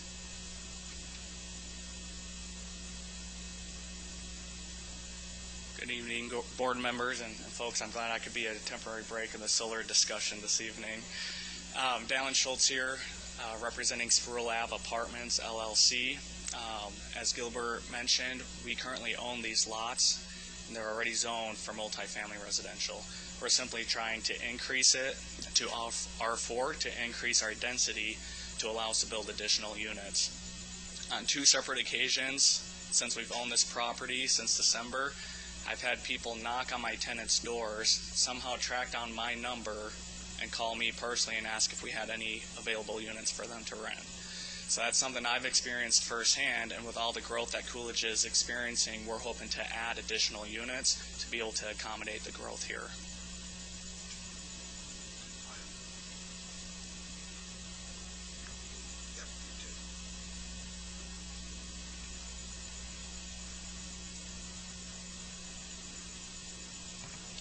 I have no questions.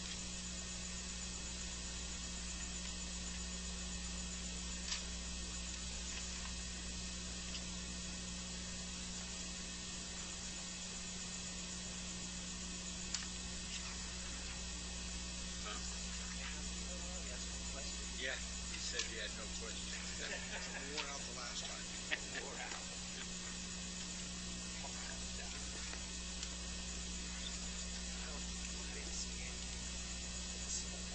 Open it to the public, let's get it done.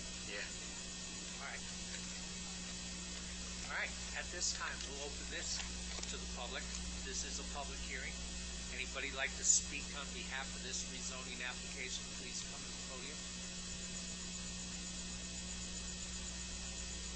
All right, at this time, we'll close the public hearing. And I'll entertain a motion.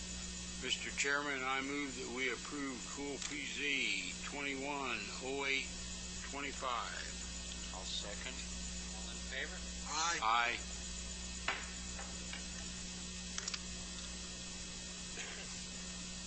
Next order of business, Cool PZ 210824, re-subdivision of Landmark Ranch Parcel 3 submitted by Hilgard Wilson on behalf of Walt Global Holdings, located west of 9th Street between Coolidge Avenue and Martin.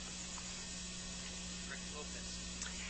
Mr. Chairman, Commissioners, as you know, we've been fairly successful, the developers have, and the home builders, in building on the lots that were throughout the city that sat vacant for quite a while. So now they're being taken up and houses are being built. So now we're at the point, as we're seeing, where we're going into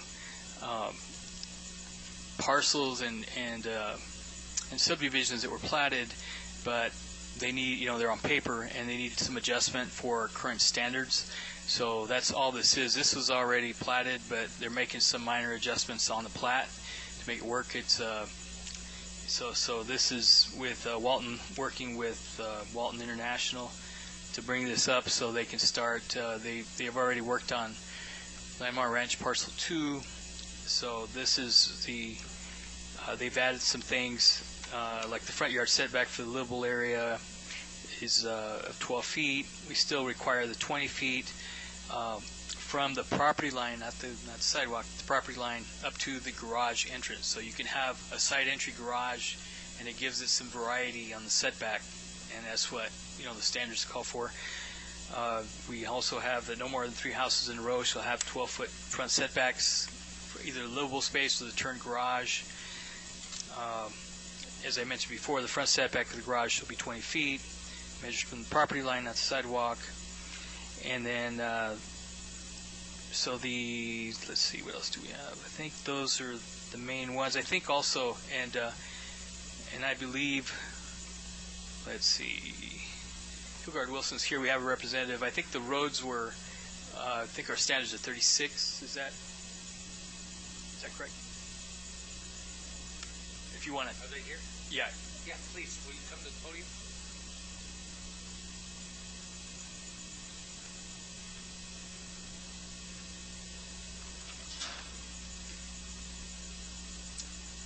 Mr. Chairman, members of the Commission, Price Noski with Walton Global Holdings, 14614 North Kierland Boulevard, Scottsdale. Happy to answer any questions that we may have. As Mr. Lopez had mentioned, this is merely a replat to correct some engineering errors from the original plat. We went through this on Parcel 2. We actually have one more parcel coming our way, which is Parcel 4, which is directly to the west of the red outline that you see there. But this is really just more administrative than anything, because we had to change some lot lines and calculations based upon sort of new engineering standards, so to speak. So understand. I'm sorry, I'm not sure what the comment was on the roadways. And also on the staff comments, it's got the minimum side setback, 13 to 10 feet on the sheet. At least 5 foot of the minimum street side setback should be within the lots. And then we have lots 33, they're specific, lot 33 and 34 have a 1-foot vehicular non-access easement. That's where people won't go to the back and cross into the property. That's pretty standard on these new subdivisions, and so those are the only comments. I thought maybe there was a road adjustment, but apparently not. I don't think. Has there been maybe none that I'm aware of? Okay, no. So that's what we have as far as setback. Okay. And we're recommending that's approval. Acceptable. Yeah. And we're recommending approval on this. Mr. Chair, I have a question. Item B, front setback to the garage will be 20 feet. It's measured from the property line on the back of the sidewalk. Correct. Is that line the common boundary line between the right-of-way line and the edge of the DEP that's proposed on the plat? Excellent question. I don't have that in front of me, so I'm not sure I can answer that. But is there something else that I follow up on? Is there variation in the sidewalk? And there's a reason why I asked the question, but I'm going to jump on it. Excellent. I do know that we adjusted the setbacks to essentially accommodate a rear yard setback, and we agreed to that on Parcel 2, and this is mirroring what's been approved for Parcel 2 is what I know. I couldn't give you the exact distances without looking at the street cross-section. I'm sure that would be Yes, yeah, everything we've adjusted is within the right-of-way widths between the property lines. So those adjustments, and I know we went from, I think, 4-foot sidewalks to 5 on most of these, so those type Correct, of adjustments to comply with the current standards. So The reason why I asked the question, and I'm going to make sure it's very clear, it is not anything related to this project. But in my experience with other projects, when that line isn't clearly delineated, there has existed a gap. yes. And what has happened in some cases is, not suggesting it's this gentleman, not suggesting it's who he represents, but the builders have taken advantage of that and said, if you want to complete your driveway from where it ends to where it actually needs to be, that's additional cost. Yeah, So when, somebody goes in and says, I'm buying my new house for $200,000, goes, oh, wait a minute, there's a gap. If you actually want the driveway to meet the sidewalk, it's another $4,000. So what I'm trying to make certain is that, while I know it's general language on the memorandum, that staff clearly understands, as well as the applicant, what that means, so that we're not gapping issues between access and setbacks and all that kind of stuff. Right. No, we wouldn't allow that as far as they couldn't occupy the house without get a CVO. They have to have the driveway in. They have to have the landscaping in. We hold them to it. Yeah. So, yeah. In this particular experience, the developer took advantage of that because they said you can't get it unless we do this. Yeah. So I just, again, it is not this project. Right. That's the reason why I asked the question. Yeah, we We're okay with that. Understood. That's, yeah. I'm trying not to drag you into a solar conversation. I appreciate that. Thank you. Hey, Gilbert, looking at this, am I to understand this 50 feet road from curb to curb? I believe that's the width of the, yeah. That's my understanding. That's the right of way. Yes. Right. Yeah. And like I said, this was platted before and approved, recorded. It's just these are adjustments that are being replatted to fix some things, and that's the avenue they decided to take.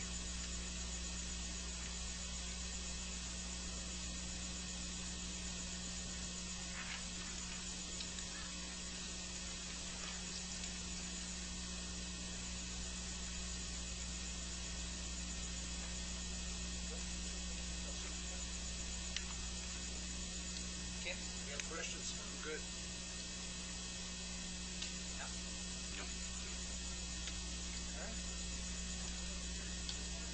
This is a public hearing. Not yet. In a sec. Give me 1 second. Actually, if we have no further discussion, we will at this time open it to the public. So now you may, please.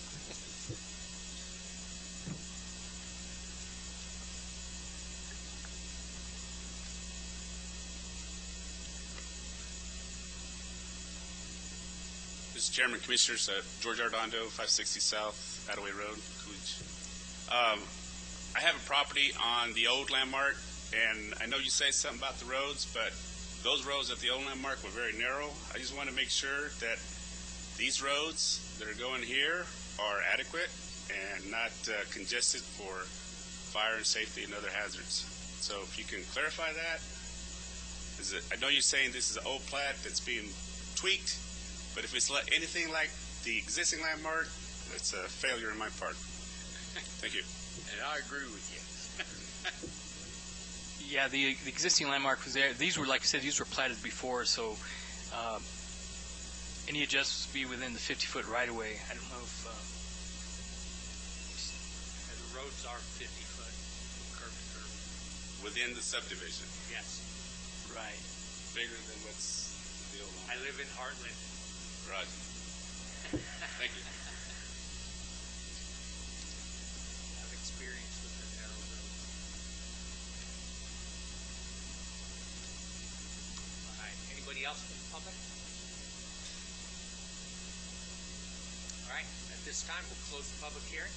Entertain a motion.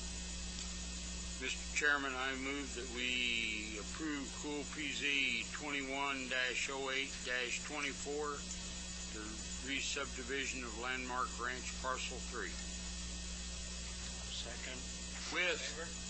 With the changes that Gilbert that staff recommended. Second. All in favor? Aye.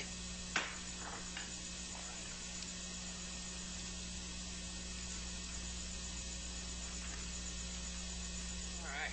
Cool PZ 210819, a major site plan application submitted by Warda and Bassi on behalf of Story Energy Center LLC for a solar farm on approximately 994 acres located between Fast Track Road and Highway 87 north of Steel Road in Coolidge, Arizona.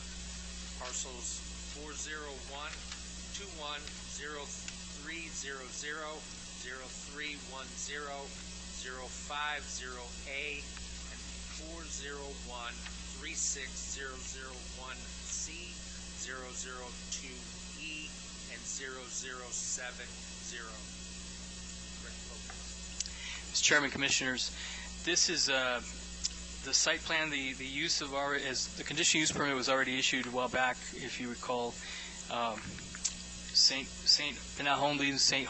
Holdings came to you some time back and had some approvals on some that we were trying to get. This is directly north of Saint Solar on Steel Road, so it's a continuation of that. It's a different project, but it's just north of that. So this is the site plan for that property, and what we're proposing is they've been working diligently to get the site plan to where we can approve it.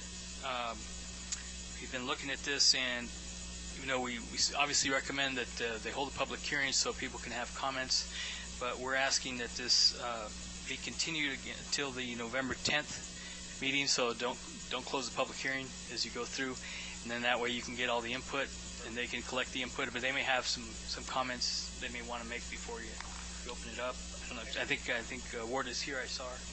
So yeah, there she is. So, Ms. Chair, if you'd like her to, please.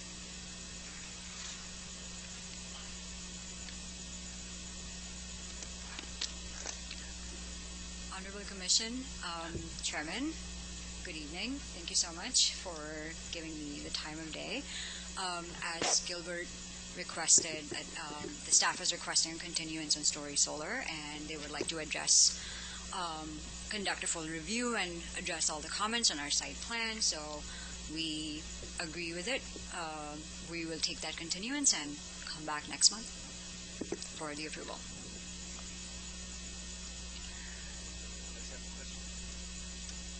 I'll have them next month. Give us a chance to look at all of them.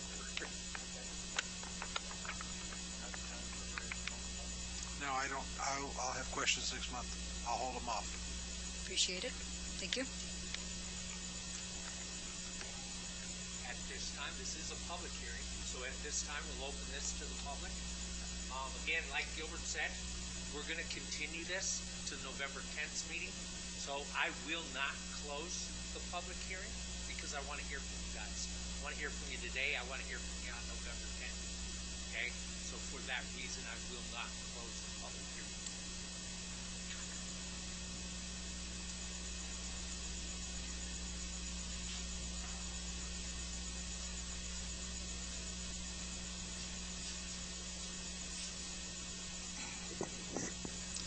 Hello.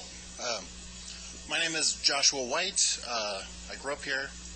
I am a climatologist. I specialize in dust and dust transport. And the reason I'm here today is to discuss some of my concerns with putting in the solar panels. So, construction sites for these things tend to stir up a lot of dust, and they are generally more intense in arid regions like here. The increased dust output can disrupt photosynthesis and evapotranspiration in the soil, and that can damage crops, and that can also damage flora and fauna in the surrounding area.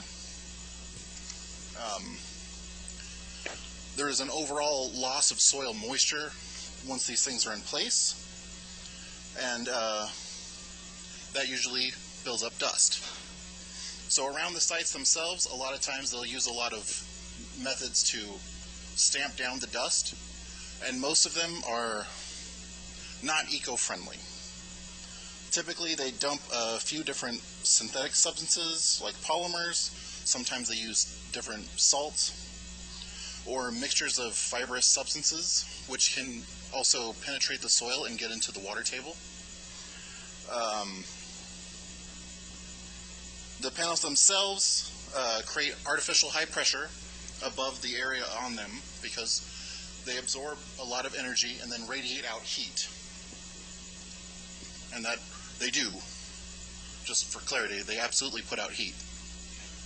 Now, in a city setting, it's not such a big deal because the surrounding environment's already taken a lot of heat and put it out.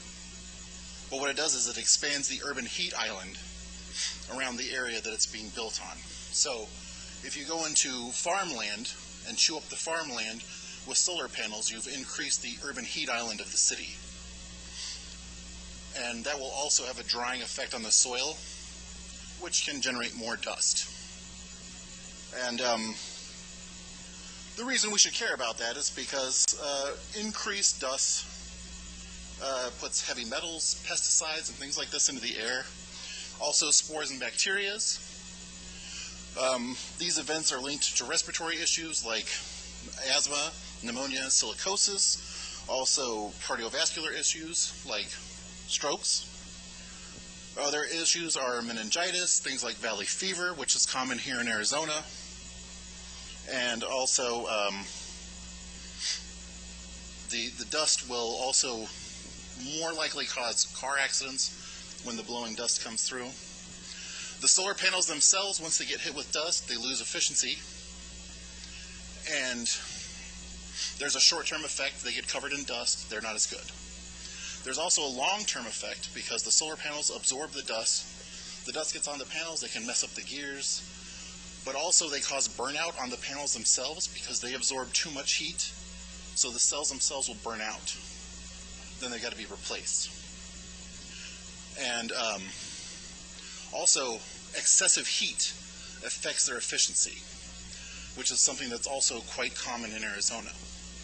So there's a lot of factors that mitigate their effectiveness and also increase problems that we already have in numerous, dust being one of them. And I've been studying specifically our summertime haboobs, which are unique kind of storm that we get typically in the Sonoran Desert.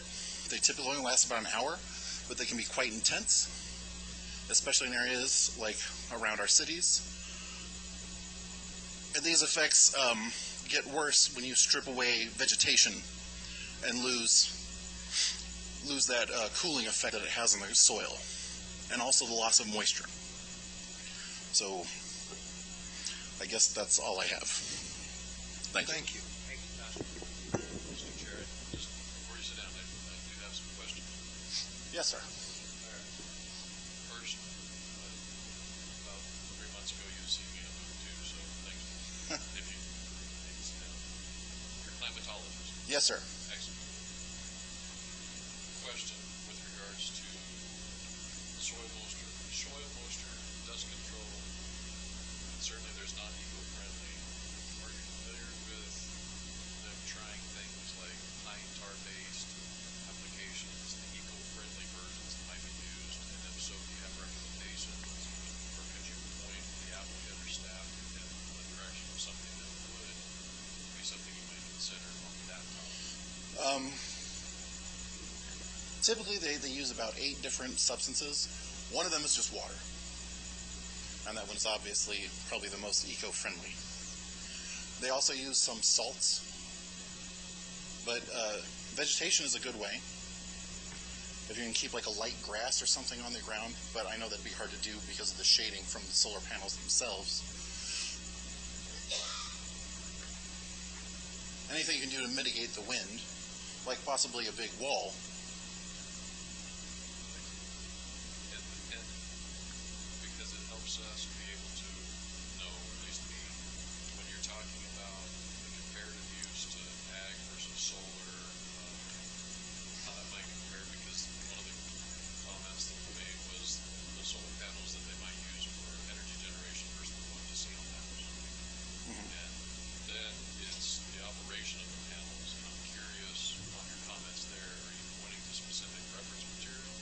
I have a list of references I can give you. Okay, would you please make certain that staff gets that so we can see it? Absolutely. That's helpful. All right, thank you very much. I appreciate this day. Please step to the podium now. And I guess, Josh, you're going to have to stay up there. Brenda Hiscox, P.O. Box 309, Coolidge, Arizona. Josh, my question is, I think we spoke a little bit about one of your concerns was being the sheer vastness of these various solar fields. 1,000 acres here, 2,000 acres here, 1,000 acres here. We talked about that it possibly created a high pressure system in the atmosphere, and you said that that's actually changing the climate. Can you explain that? Well, yeah, what you've done is Please, Josh, come to the podium on the mic. Or just hand him the mic. That's okay. Or, yeah, just hand him the mic. So it's called the urban heat island effect. Most of you have probably heard of that before. Big cities have this problem. A lot of man-made structures, they tend to absorb heat from the sun. So they absorb ultraviolet radiation, and then over the course of the day, they begin to radiate it out. So this usually has bigger impacts in the night and in the summertime or in the wintertime. So it stays warmer longer. So if you'll notice in the city, it will stay 90, 95 degrees, but then as soon as you're outside of town over farmland, the temperature drops down to the 80s in the middle of the summer. So solar panels, they're designed to absorb radiation. That's what they do. And they have to also release that.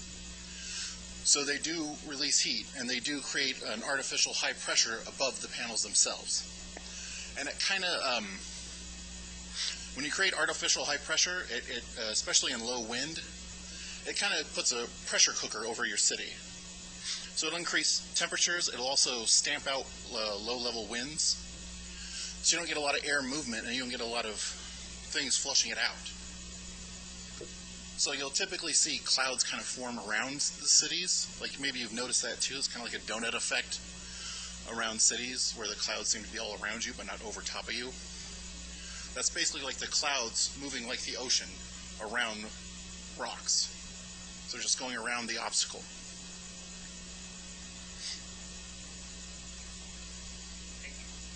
You're welcome.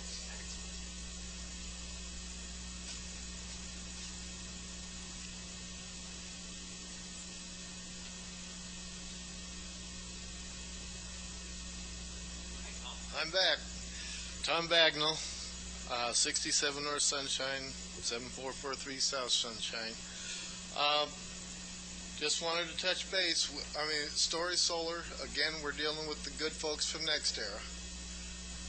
And I know that when they came in for Saint Solar, boy, they were out there and they were just cleaning that up around the Pinal Central. They were cleaning that up right before that because they wanted something from the city of Coolidge. Before that, they didn't have any need for the city of Coolidge. And so then now they're back, and this just shows you what they're made of. They still don't care. They let the whole area go back to weeds again. They're not maintaining the landscaping. The landscaping was sparse to begin with. I don't know why the county allowed them to put that sparse of landscaping in. A little mound with a little decomposed granite on top of it and a few bushes. Some of them are dead. They're not replacing them.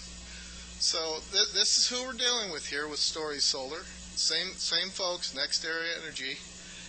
And after the Saint Solar thing, this Abasi, I hope I pronounced her name correctly, she had said to contact her, and I thought, well, okay, I'll contact her about it.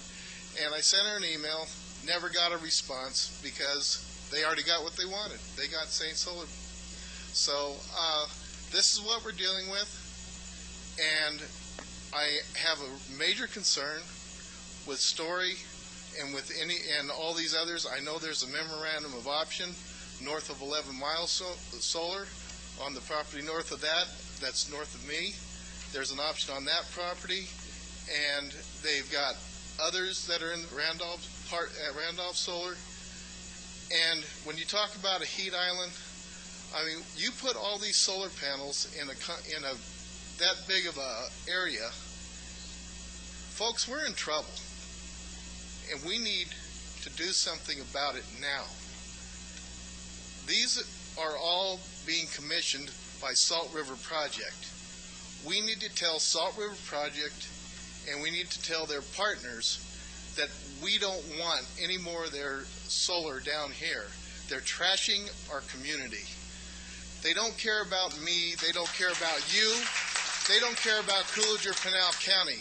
All they care about is their solar projects and making money off of them. And that's very evident with NextEra Energy. That's all they're here to do is make money, and they don't care. And they come in and they donate to the Casa Grande ruins, and they want to make sure everybody knows about that, but then they're gone. So again, I would ask the Planning and Zoning Commission and the City Council to place a 5-year moratorium on any more solar projects. Thank you.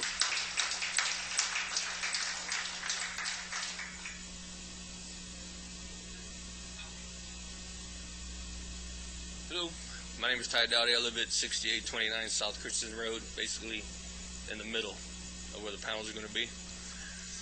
Granted, we probably don't have no choice. It's either panels or houses. Don't want either, but really don't have no money to fight it. So, but it shows in your plans that they're going to pave the roads and everything like that. And all we want around is our property, because it shows you guys a 50-foot setback from the property lines for these panels. We're requesting 100-foot around us because we have 7 acres right in the middle of them, kind of like you're doing like the other one down there, Limau Corner. But we want 100 foot back. Plus, we want a brick wall around all our property lines, separating us from them, so we don't have to see them. And they're also said they're going to plant vegetation, trees, and shrubs and all that stuff, which is fine. But are they getting the water from the existing wells? Or are they going to drill new wells? Nothing's ever been said about that part, which there is 2 existing wells on that property that do work to feed water to all these. So, thank you.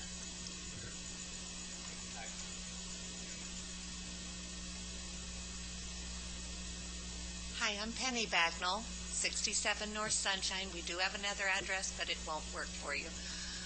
But this summer, the 1 week that was so hot, that was absolutely unbearable for everybody, we have a weather station that sits to the back of my mother's house on a pole. It's not on an asphalt roof. It's just out in the middle of the sun. For 2 straight days, it was 135 degrees. I'm not a climatologist. I don't know what's going on, but I do know that 135 was flippin' hot. My neighbor, I called her up and I said, you've got a weather station. What's it reading right now? She goes, well, it's on an asphalt roof. I said, but what it's reading? She goes, 135. If you will look at my orchard, and I know it's not pretty right now, but I don't have the water. In drought years, you're not supposed to break the crust. I am trying desperately to save even 1 tree. But if you look out there, what's really so strange, and maybe our climatologist can answer this question, when we flood irrigate, that runs right out into the middle there. Those center trees should be getting more water than any of them. They're dead. I've lost 20 trees. I don't know for sure whether it's the solar panels, but something's going on. 135 is just way too hot.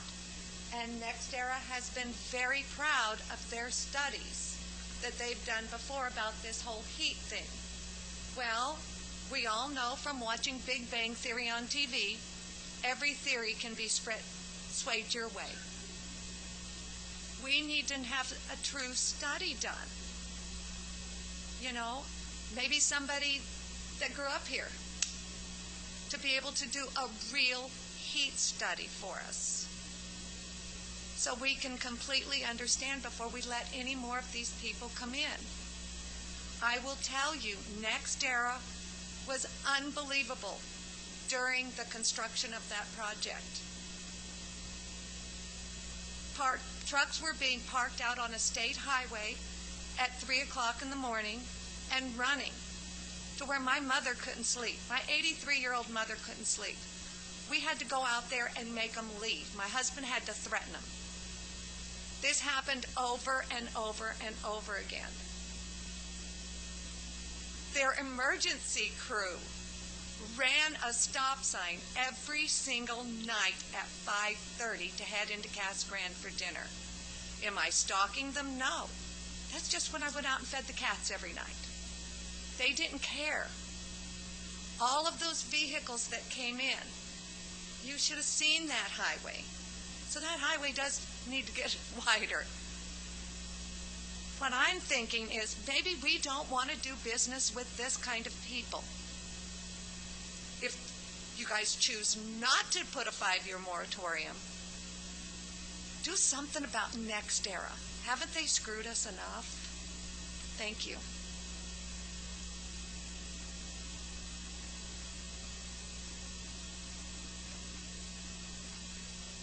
Nathan Goldman, 5815 East Steel Road. We have the dairy farm that's going to be right in the middle of all of this.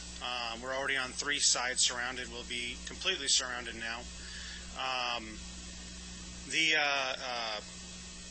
The oleanders that are planted right now are growing okay. It wasn't too bad of a summer, but they're just on drip irrigation that they fill with water tanks. I just wonder how much longer they're actually going to do that. There is no irrigation other than that's hooked up to these. They already have a number of those oleanders dying. I see it being no different than different than what's going to happen at the county site that they did before. There's already weeds growing back up inside those, inside where the St. Holdings solar right now, and I don't see any reason why I won't continue to do so. I don't know how much longer they have to learn their lesson, but like I feared, and I came up here and asked you guys before to make sure they would do that, the same is already happening again. And now they're going to be completely surrounding our property. My other question is, what kind of setbacks are they going to have on Steel Road? I understand your concerns on 287, which I think are very valid on the setbacks, but obviously 287 is going to go to Steel Road going to the future freeway, so I'm sure hopefully that you're going to require those same sort of setbacks that are going to be required on 287 farther down on the Story Road project. The one thing also I never got clarification from the last time we were here is what is going to be done with these solar panels after they're 25 years. They're done. No one really ever gave me an answer for that. They said that they would look at it and you guys would look into that as a city. I hope you have. I have never heard any concerns with those of what's going to happen to these, because those are highly volatile chemicals that are produced inside these things. So what's going to happen to these things in 20-25 years? What's going to happen to these solar panels? What kind of requirements are we going to have for who's going to do the cleanup? Who's going to keep these things up? I'm going to have a permitted property in the middle of all this in a junkyard if that's not properly taken care of. Thank you. Hi, Brenda Hiscox again. So, this particular project coming up, I knew nothing about solar before JD knocked on my door. Literally nothing. But I know a lot now. I think this city needs to think very long and very hard about very much seriously putting a moratorium on this stuff. 5 years would be great. There are so many things that I fear you guys don't know. And it's all bad. And that's not against NextEra or any other solar company. It's solar in general.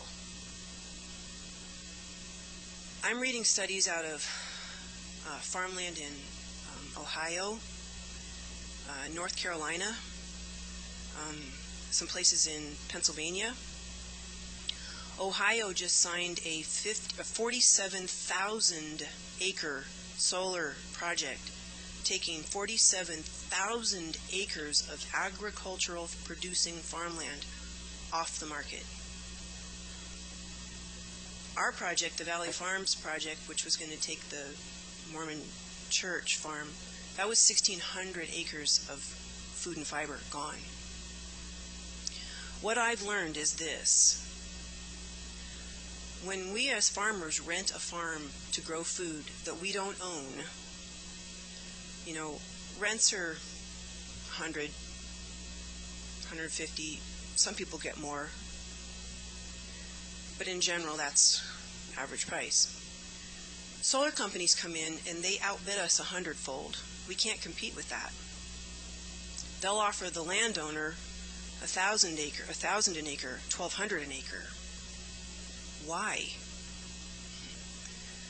Well, a lot of reasons. It's cheaper. They don't have to do the environmental studies to go out in the desert. We always say, why do you put it by people? Go put it in the desert. They don't want to do the environmental studies. The federal government doesn't want to give up BLM land and have that be a check mark that they took off federal land for solar. See, everybody who wants solar is okay with it if they don't live by it. There are no solar fields. I chose that word purposely because I'm tired of the word wind farm, solar farm. Farms grow food. These are fields. Whether they are a wind-producing power plant or a solar-producing power plant, that is what they are. But these companies will come in and they will offer 1,000, 1,200, 1,400 in the Midwest per acre to rent your farm ground because it's easy. It's maintained, it's flat, or it's clean, it's cleared of trees, it's ready to go. Problem is, at the end of that lease, 20 years, 30 years, your ground is not salvageable. You are not, in the case of the Mormon church farm, who had, I believe, a 30-year lease with NextEra, they wanted to turn it into a housing community after that. Here's the other thing. We're always asked, on the questionnaire that supposedly that went around town, well, which would you rather live by, solar or homes? People say, well, solar. I don't want to live by homes. Okay, I don't say that. I say I'd rather live by homes.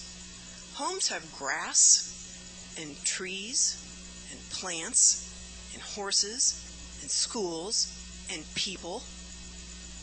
I'm not a recluse. I don't need to live by something that's metal that doesn't talk back to me. I happen to like people. I happen to like community. I don't want to live in an industrial dump. At the end of 20 years, at the end of 30 years, when these solar panels, as Mr. Goldman said, are extinct, I don't mean to digress. Josh, our climatologist, thinks we're already working with outdated technology. In 5 years, the technology is going to advance. These are going to be historic dinosaurs. That's a side point. At the end of 20 years, at the end of 30 years, what happens to these panels? Well, I will tell you what happens with them currently today. Currently today in the United States of America, there are no recycling plants for solar. You know why? It's considered toxic waste. Do you know where it goes? Do you know why they offer you 1,000, 1,200 an acre for rent? Because if they don't take it off your property, you as the landowner have to. And you know where you have to barge it? Back to Asia, back to the third world, back to China, back to somewhere, not America, because we're green. Wherever it's going to go, folks, I'm here to tell you, we're already burying wind turbines in Wyoming. They're made of, what, fiberglass and steel? They're there forever. These solar panels are going back to China, and they're getting dumped in the ocean. Let's be real. What is the third world country? The third world doesn't have EPA. They're getting dumped in the ocean. Let's talk about who makes them. We want to be green in America. We want to not burn fossil fuel.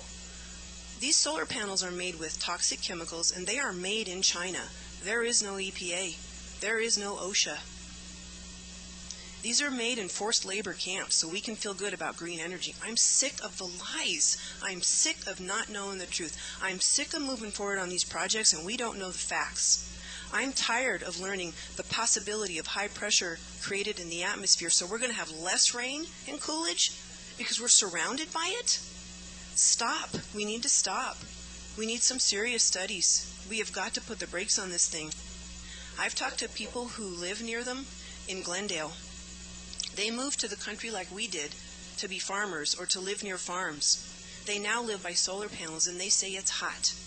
I have 2 friends who drive for Sparkletts Water who live near them, who live across the street from them, like the Mormon church farm was going to go to Northern, and those poor people were going to live literally across the street from these things. They can't sell their homes, and they can't stand to be in them because it's hot. They've tried to sell them. This is 2 of the drivers from Sparkletts, because I told them what was happening in our neighborhood. They said, good luck. It's hard to fight it. It's hot. I have another friend on Facebook. I just met him. He said his uncle worked on the solar farms on the west of Phoenix, and he said the saddest thing he ever saw was all the dead wildlife in the fence, because these animals, like roadrunners, they have territories. You put a fence up, they don't know any better. They just go. It's where they always went.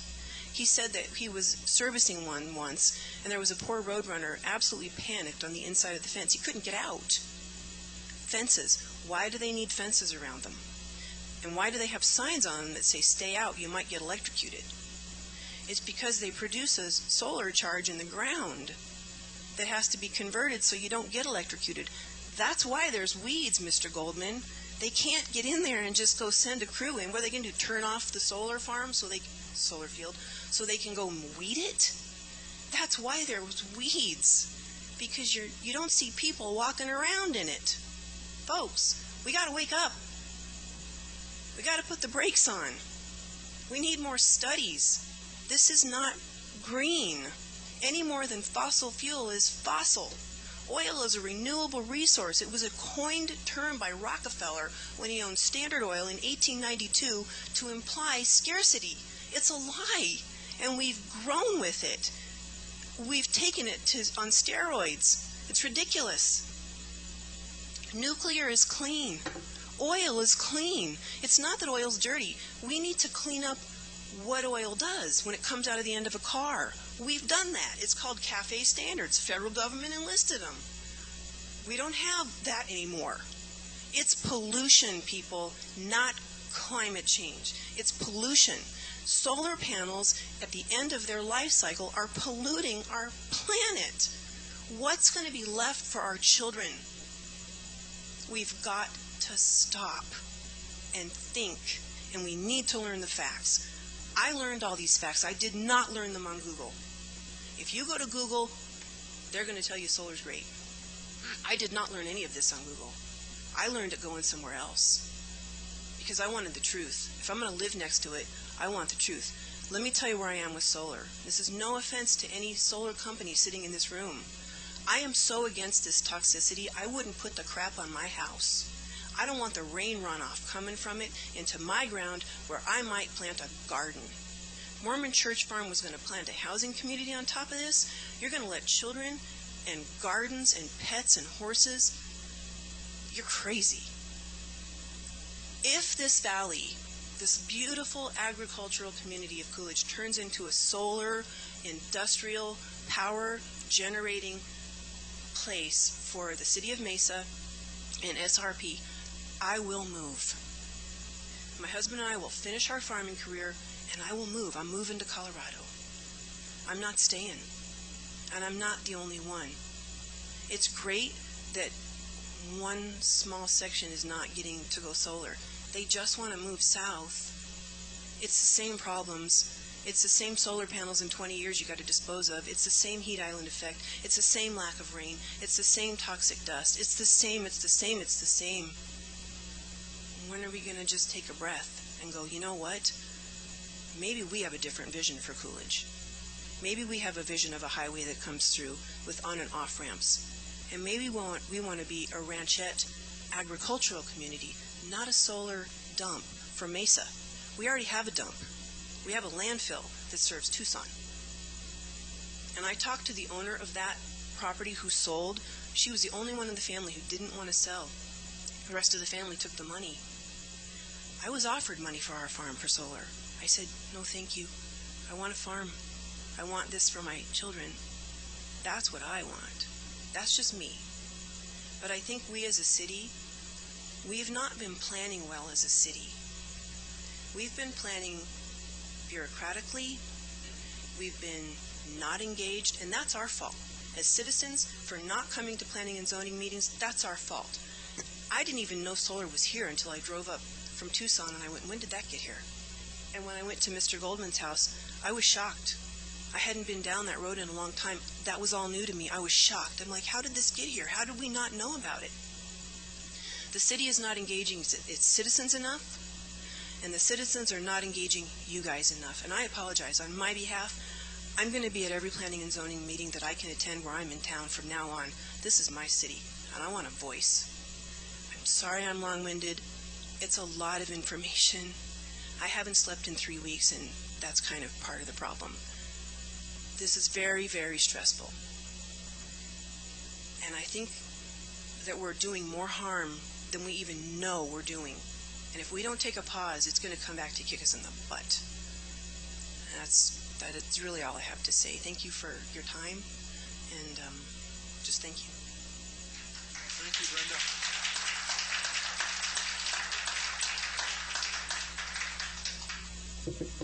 Thank you for your sense of community. Mr. Chairman, Commissioners, George Ardondo, 560 South, Attaway Road, Coolidge. A couple things, kind of echo some of the stuff discussed here. The master plan, if I looked at the city's website, was done back in 2013, reflecting 2025. So, yes, maybe we need to pause and get that retooled and planned out again for beyond, and see whether how we want solar in our community, or if we want it or not. So I encourage that to, if what I'm reading the city website, it's 2013, we're at 2021 for 2025 view. We're past due. We need to get that updated. I know it was discussed about trusting the facilities to take care of maintenance of the facilities and the landscaping. Maybe we need to establish code to facilitate that. We have code for other things. Why don't we get that done, laid out? Okay, so we need to make sure that there's enforcement, some teeth to it, so we can not say this is what you should do, says we will, execute that as well. So my first look at these things is so power goes somewhere else. So what is in it for us? What do we get out of it? I hear, a lot of work. Okay, so after the work is done and the facilities installed, what do we get out of it? Are we on the tax base? Is it just minuscule in comparison to what the tax base was before? Or is it something equivalent to what a housing project would be there? I don't know that. Maybe the staff knows that, or the Planning and Zoning Commission here. Do we know that? What's actually we get out after this? We build a house. I know what comes out after a house is. The person pays taxes and all that. What is it a project like this when it's completed? What do we get out of it? Mr. Chairman and Commissioners, I know that the discussion, and we've been trying to kind of zero in on a number of what the difference is and how much taxes are paid, because that's where the increase in taxes is what's, over time is what is being touted as a benefit to the community. So we need to get that number. We don't have That's fair. That's set fair number enough. yet, but we're trying to get there. That's fair enough. That's questions asked of us, and I know Mr. Cox talked about farming and what it pays in comparison to the solar. So we have to get a firm number on that, and we'll bring it to you. We're doing some research and talking to some people and see. We do it with industrial, and we know what taxes are, so we can get there. And the other concern that I have, that some of these entities become nonprofits, municipalities, because they're part of the city of Mesa or SRP nonprofits. So does that mean we lose that revenue altogether, or is there another way that we gain that? So I know you may not have the answer for that, but I do to some degree. Okay. On certain things, SRP pays taxes in lieu of. It's kind of like the Yale University pays City of New Haven, Connecticut, a certain amount of money over time every year. And SRP does that like Trans-Canada plant, they're paying some taxes on that, even though they, like you said, they're quasi-government nonprofit. So technically they don't have to, but they do pay the community. So, And we provide services for fire protection and other things like that. where would I be able to get that? We probably I don't know if you contact Gabe, our finance director, and Okay. he may be able to share that number. And I know sometimes we have to be careful with the private property taxes. We don't give that information. The county doesn't, but this is a public utility, so I think you may have those numbers. Thank you. Appreciate that. Thank you very much, Mr. Commissioner, Mr. Chairman. Mr. Lopez, and then to your point, when you call, you're going to want to ask, if I can be so bold, about taxes in lieu. You're going to want to ask about community block grants, and then sometimes they'll refer to them as beautification projects. So I'm just trying to give you some additional language to ask about, because if you ask for something specific, it may get. So just making sure when you're talking about what you're going to want to get from the city, those are a couple other ways in which SRP and others like them will try and give back what they otherwise would have been required to pay if they were subject to tax. So make sure I understand SRP or entities like that fund community block grants. They'll Not provide. federal ones, but these are in addition to a. So Thank you. just No, that's fair. That's fair. Thank you.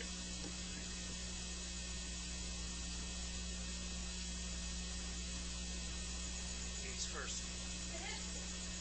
Thank you. My name is Debbie Neely. I live at 280 North Christensen Road, Coolidge. Just a couple of brief things I wanted to share with you this evening. Last weekend, I spent some time visiting people that I didn't even know that were my neighbors very close, just east of Attaway Road, in what we call the Acre Ranchettes areas. Met a lot of really nice people that I hadn't met before, but the point that just astonished me, I came home just shaking my head. I ran into 3 different people within probably, I'm going to say, a 2-block radius that over in that Thunder Mountain area was one, and a couple of other were just west of that. Young couples. I mean, they had families. They were 35, 40, in the prime of their lives. They moved from the valley down here to have their piece of heaven with some space. 3 of those people that I talked to have already sold their homes in fear of what was going to happen. I want out of here now before this comes and devalues my property so badly I can't go. I said to one gentleman, I said, where are you going? We're going to Prescott. Okay. But the thing is not only do you lose those people that are productive members of our community, that are taxpayers and citizens of our community, you lose the children, you lose all the benefit that they bring to Coolidge. And that just struck me, they're in the prime of their lives, and now they're leaving. These are the kind of people we want to bring to Coolidge. We want to have Coolidge be an attractive site for them, particularly, I believe, on the east side of Coolidge, where there is a sense of community, but there's also a sense of openness and a sense of having some really true pride and ownership and some more free range than what you have in the valley. People leave there to come down here. It can be a beautiful, beautiful area with the right development and planning. The only other thing that struck me tonight, and I believe DJ or Mr. Worth had it in his presentation, it was a comment, I don't remember his specific words, but he had, and I encourage you to go back and look at that presentation. I believe it was an aerial view of one of the sites that he touted they were very proud of. I believe it was Texas, and if I'm wrong, please bear with me. Be that as it may, look at that picture, you guys. Look at that picture. There is not a house. There is not a farm. There is nothing around it. It is out in the middle of nowhere where exactly these type of facilities belong. Thank you.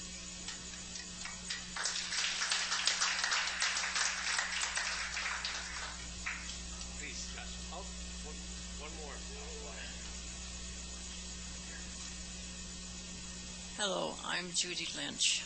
I live at 6742 South Christensen Road, which is in the middle, right there. If anybody's got a little pointer thing, I'll point to it.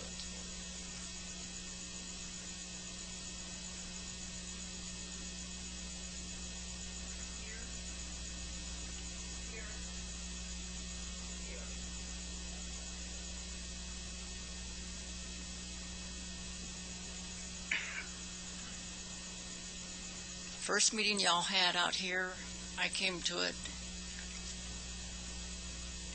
I could see that probably the solar things was going to go in. One thing that I asked for, looking at the trucks coming down whenever it's cotton season and the whole place is just dusty, dusty, dusty.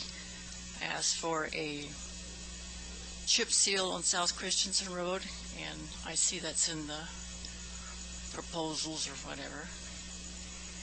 Anyway, still hoping that happens if the solar thing goes through, which it probably will. A little nervous right now, a little upset.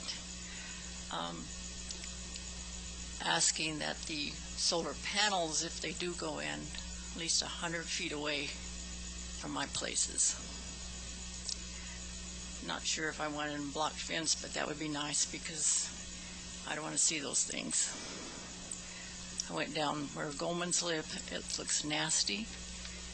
Went down their southern place where, on the other side of his. It looks nasty. I had a son come out here from Texas. He came from like Selma Road. He said, Mom, Dad, when I got there on the other side of Goldman, still coming down 287, he said the temperature in my vehicle said it went up 10 degrees from where we are right now. 10 degrees. That was 2 months ago in August, or whenever August was. Anyway, right now, with the temperatures out there, it's not too bad. On my back porch, it runs like 112 whenever he was here. I'm thinking whenever those solar panels go in, it's going to be 10 degrees hotter than that. Yeah, so I don't know just what to do. I can't afford to move. People say, well, would you rather have solar panels or houses? It's a toss-up. It really is. Houses, I mean, I just threw a fit whenever the 5 houses moved. They're on Story Road. But those people, they're just really, really nice neighbors and stuff like that. So what's the other choice? Well, can't you just still leave it in agriculture? I mean, I know that there's a water problem. We've had that for a long time. But there's also farmers, I'm sure, that's thinking of, and if they already haven't, there's one farmer that's north of there that goes, well, I'm already planning for drip. I'm doing the drip thing because I know our water's getting cut back. Going further with my wants, I'm still 100 feet away, the panels. There's one huge, well, there's more than one huge mesquites behind my place where I live. I measured it out, and they're only about 47 feet away from my property line. That's why I'm saying put those panels 100 feet away from my places. Right now, as you can see, I'm 100% covered by all that. Not to mention the CAP canal, which is, I'm really, really kind of thankful for that, because whenever the winds do come and they come from the south and they blow over, I'm hoping that this heat from those things will just go on by and probably sit in your yards for a while. Anybody that okays this. Sorry to put it so bluntly, but that's how I feel. Understand that you're still going to have another public meeting on the 11th, November the 10th, correct? Now, I don't have smartphones. I don't have internet. I just, that's not me. I still have a landline too, along with my flip phone. So the only thing that I got as far as we're the solar company and give your opinions or your thoughts to us, send a letter or email us. Well, I had to send a letter, but by the time that was in the paper, it gave me 2 weeks, I think, to get this letter to wherever it was in the south. So I scribbled a couple things on there, and you guys probably see it in your packet, because I was concerned about the water. And when I went down Goldman's area there, I could see I don't know what they were. I guess they haul water in and put it in there for their dripping. And I thought, well, that's not going to last too long. And how many people does that? From that first meeting that we had, whenever it was, I think the guy here said that there was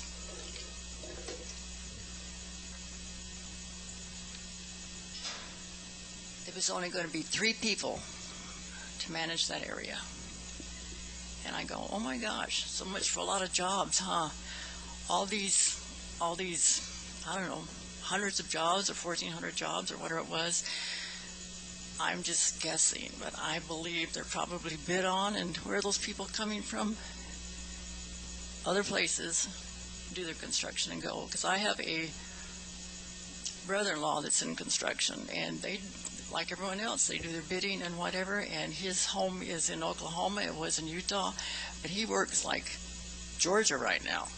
So you know these folks that are going to be working for, what, I'll just say 14 months to do this. They're not going to be citizens of this area. And they're probably not going to stay either to be citizens of this area after this goes in. Anyway, I'll have some more to say whenever the meeting comes back up in the 10th of November. Thank you. Hold on. Mrs. Lynch, I'm sorry, I don't mean to make you come back up. Well, I was going to do one thing, which was you did a fantastic job. You got a role in public speaking. My only question was the concerns that and the wants that you described today, were those in your letter? No, they weren't, because I sent that letter. They only gave me like 2 weeks to get that letter there. So I issued down just a quick, where's the water coming from? And which place you're going to work on first. Because I was hoping they'd work on something, another state over, really. Okay, so I wrote down notes for what you mentioned here, so you don't have to worry about remembering. What did you write down? The buffering, the wall, concerns that you have related to heat. I think a lot of the things that the climatologist mentioned, but I just wanted to make sure that you understood. You did a great job. Second, we're listening, and third, we're taking notes. So if you feel like you haven't or you need to follow up, make sure Mr. Lopez has your contact information so that we know for certain that you're involved. Because one of the things that I have heard about this project is the inconsistency of contact related to the property owners around. Yes, the first meeting thing, it was like, my son told me, and I go, where did you see this? It was on, I can't remember, maybe it was email, maybe it was social media, I don't know.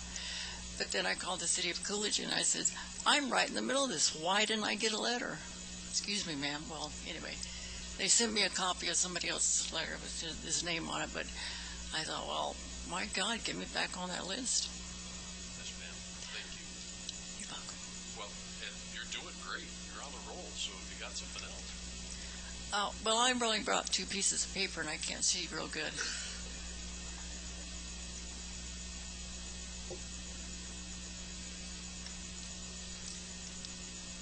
Okay, since there's going to be big trucks and stuff like that come in, and that's a little tiny road right there on Story Road, and my house too.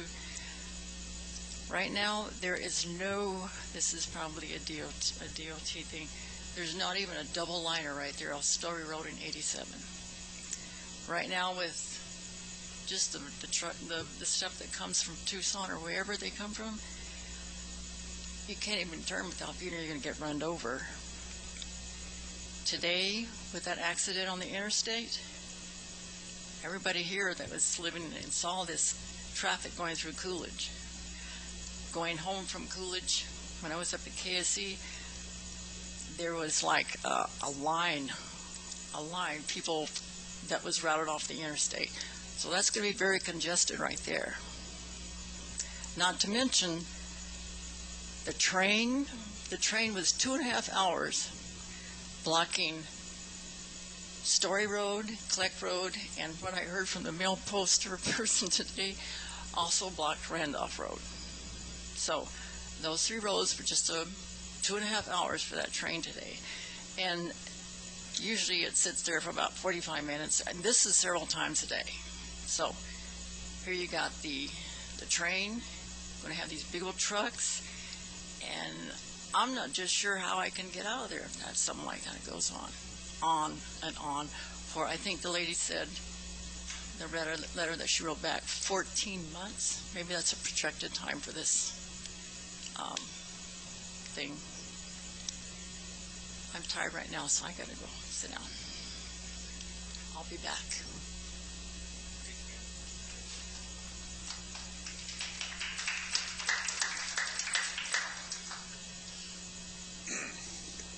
I was pretty general before, but during the discussion, it occurs to me, my research for my dissertation, I'm working on my PhD right now, is specifically about dust storms in southern Arizona. I'm studying our summertime dust events, the big haboobs. And some of the places where these solar panels are, we have dust sensors, actually. They're managed by the Pinal County Air Quality Department. And I've had a chance to look at some of these sensors for the bigger dust storms that we have, because I'm collecting and cataloging that data. And during the bigger events, those stations go dark. The sensors get overwhelmed. And I can't imagine that being super great for solar panels.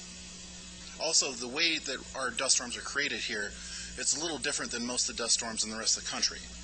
The rest of the country, they tend to get frontal dust storm activity, so a big cold front will move through, and storms will form in a line in front of it, and then you'll get dust storms out of that.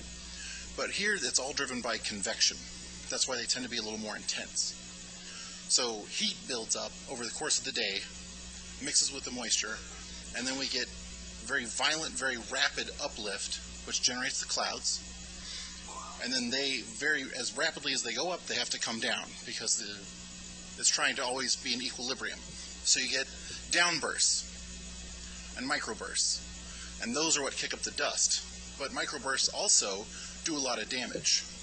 In one small area, they can do as much damage as a tornado because they have wind speeds equal to a tornado when they hit. And these happen in cascades a lot of times all over, and those are together happening are what make the big dust storms.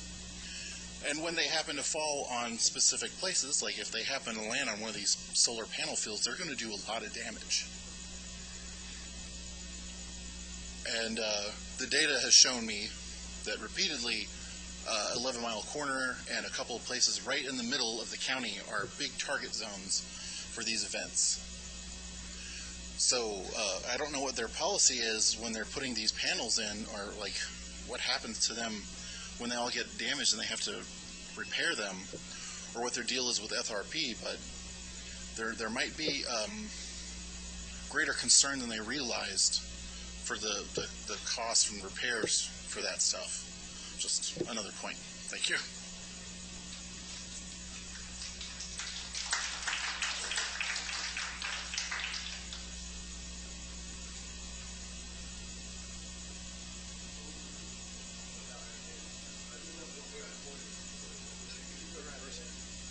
Good evening, Mr. Chairman, members of the Commission, members of City staff, members of the audience. My name is Jack Beal. I am not a resident of Pinal County, nor of Coolidge. I live in the Blue Ridge area of Happy Jack in Coconino County.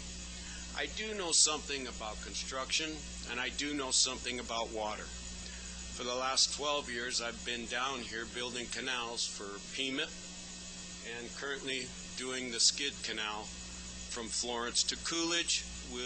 The next job goes from Coolidge to Casa Grande. This is a farming community. I grew up in a small farming community in California. Don't hold that against me. I watched that small community die. We were prune and walnut growers, and if you could find a prune tree in Santa Clara County, I'll pay you for it because they don't exist anymore. We're having a little momentary object or problem with water.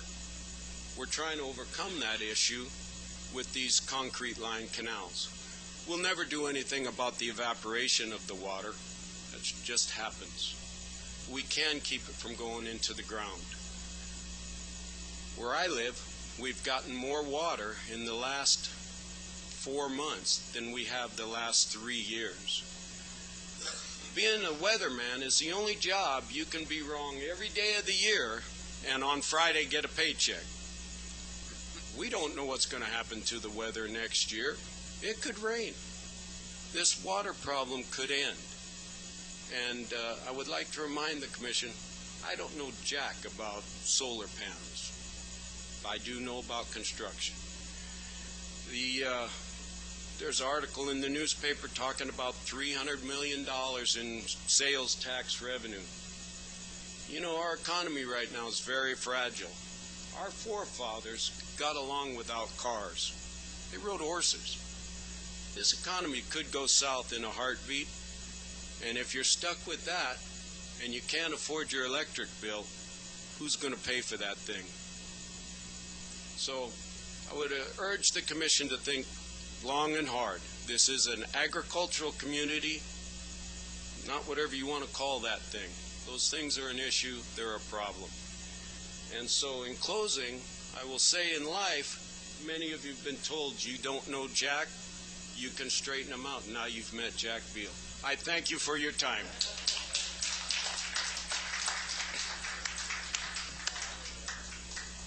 Tom, I'm going to ask you to refrain only because we're going to continue this. Okay. And we've already heard from you. I want to give somebody else the note. All right, that's fine. I just had one real quick thing though, but I can hold it till the next one. Thank you.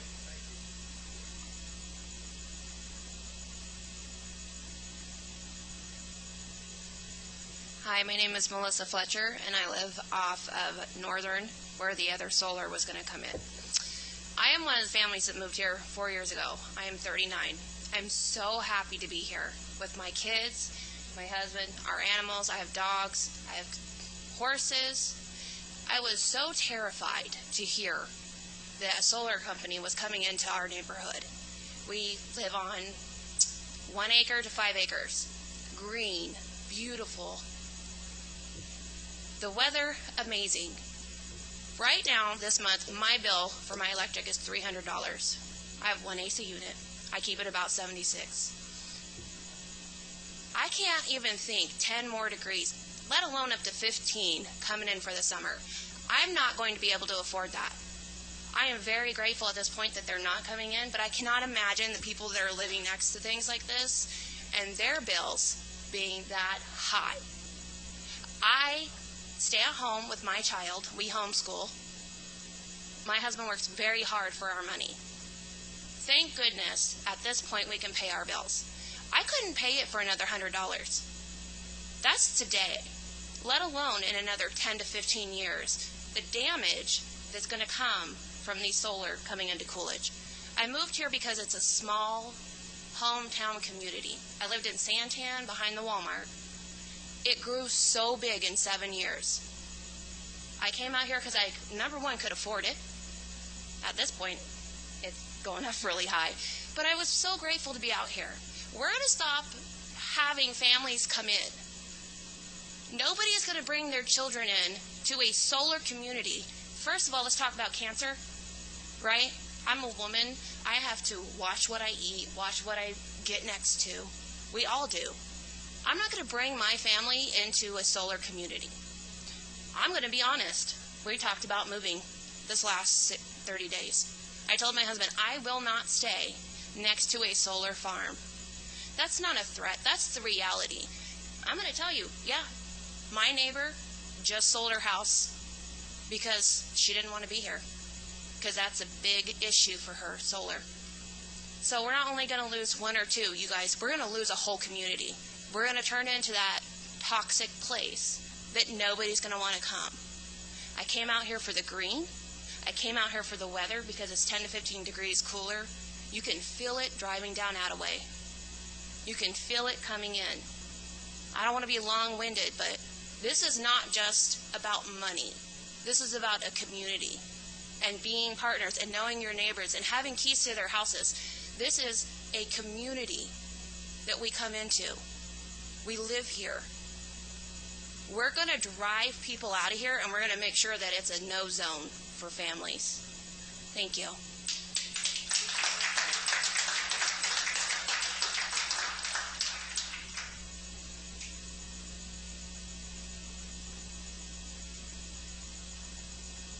My name Jacob Anderson, 7154 East Stetson Drive, Scottsdale, Arizona. I just want to thank the audience, first of all, for your participation. I think you all said very wise words, and I think the Commission has done a great job, and appreciate you listening to the audience and myself. I think you've been very kind in giving them so much time today, and that you and the next era will continue this so that everyone could take input.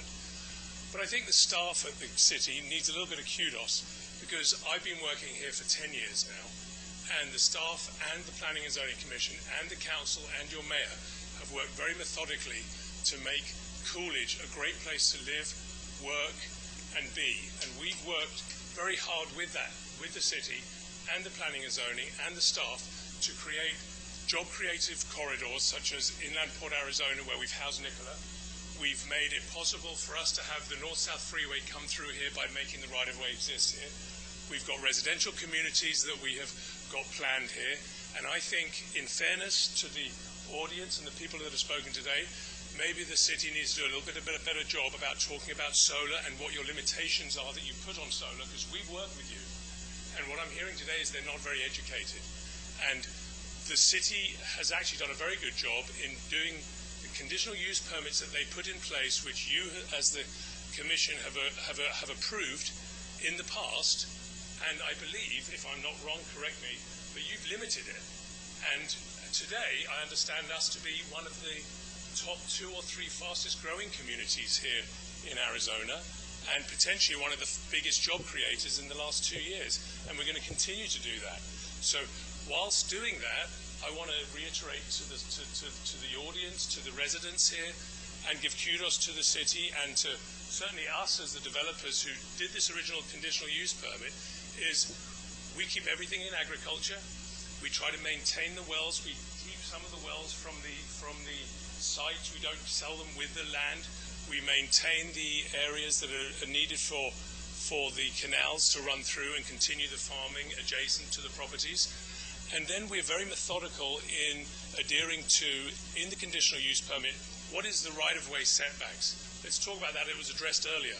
A right-of-way is a dedicated or declared area that is in the city's general plan or in ADOT's general plan.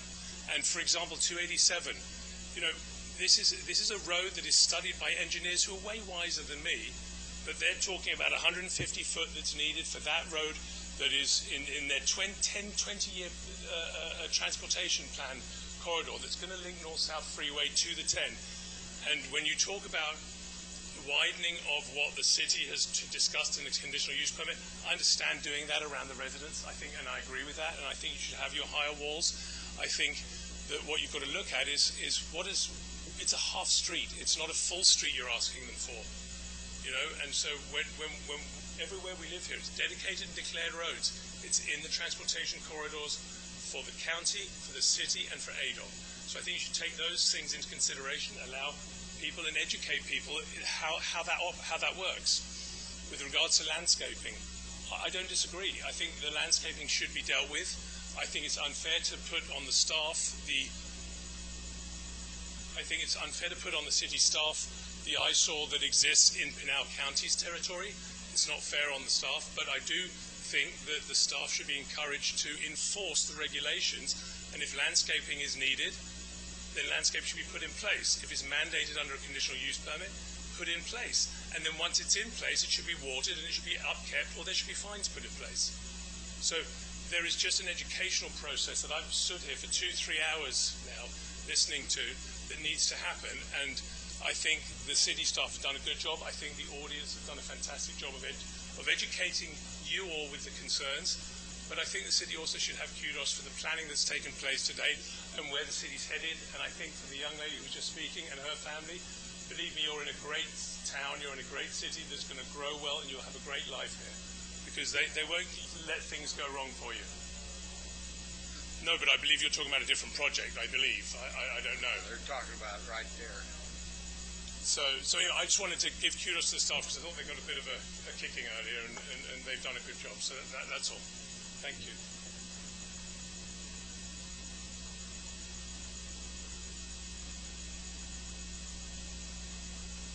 Anybody else?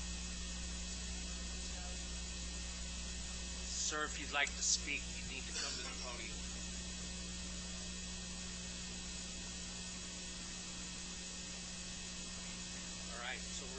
this open. We're going to move this to November 10th. Yes, you can adjourn the item, but continue it open, and that's how you may have a motion to adjourn the item, but continue it open. So you continue it to November 10th.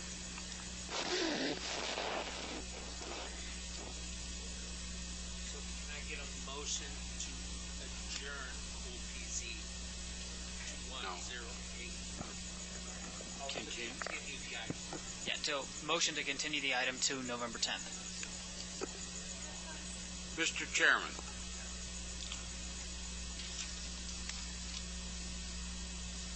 Chairman,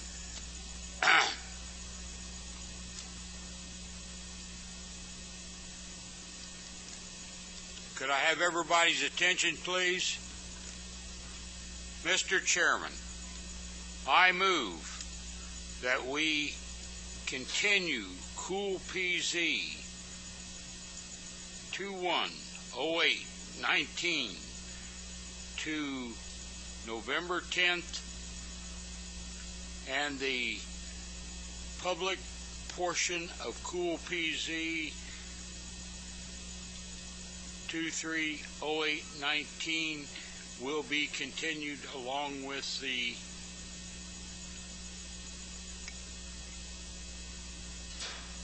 application. And I move that we adjourn. I second it. Yeah, we'll need separate motions. We just need a motion. Yeah, okay. Can I get a second? Second it. All in favor? Aye.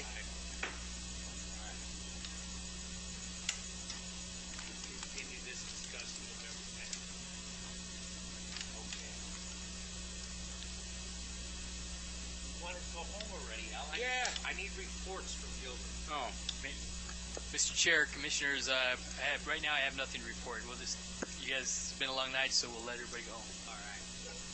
I like that idea. Can I get a motion to adjourn? I did.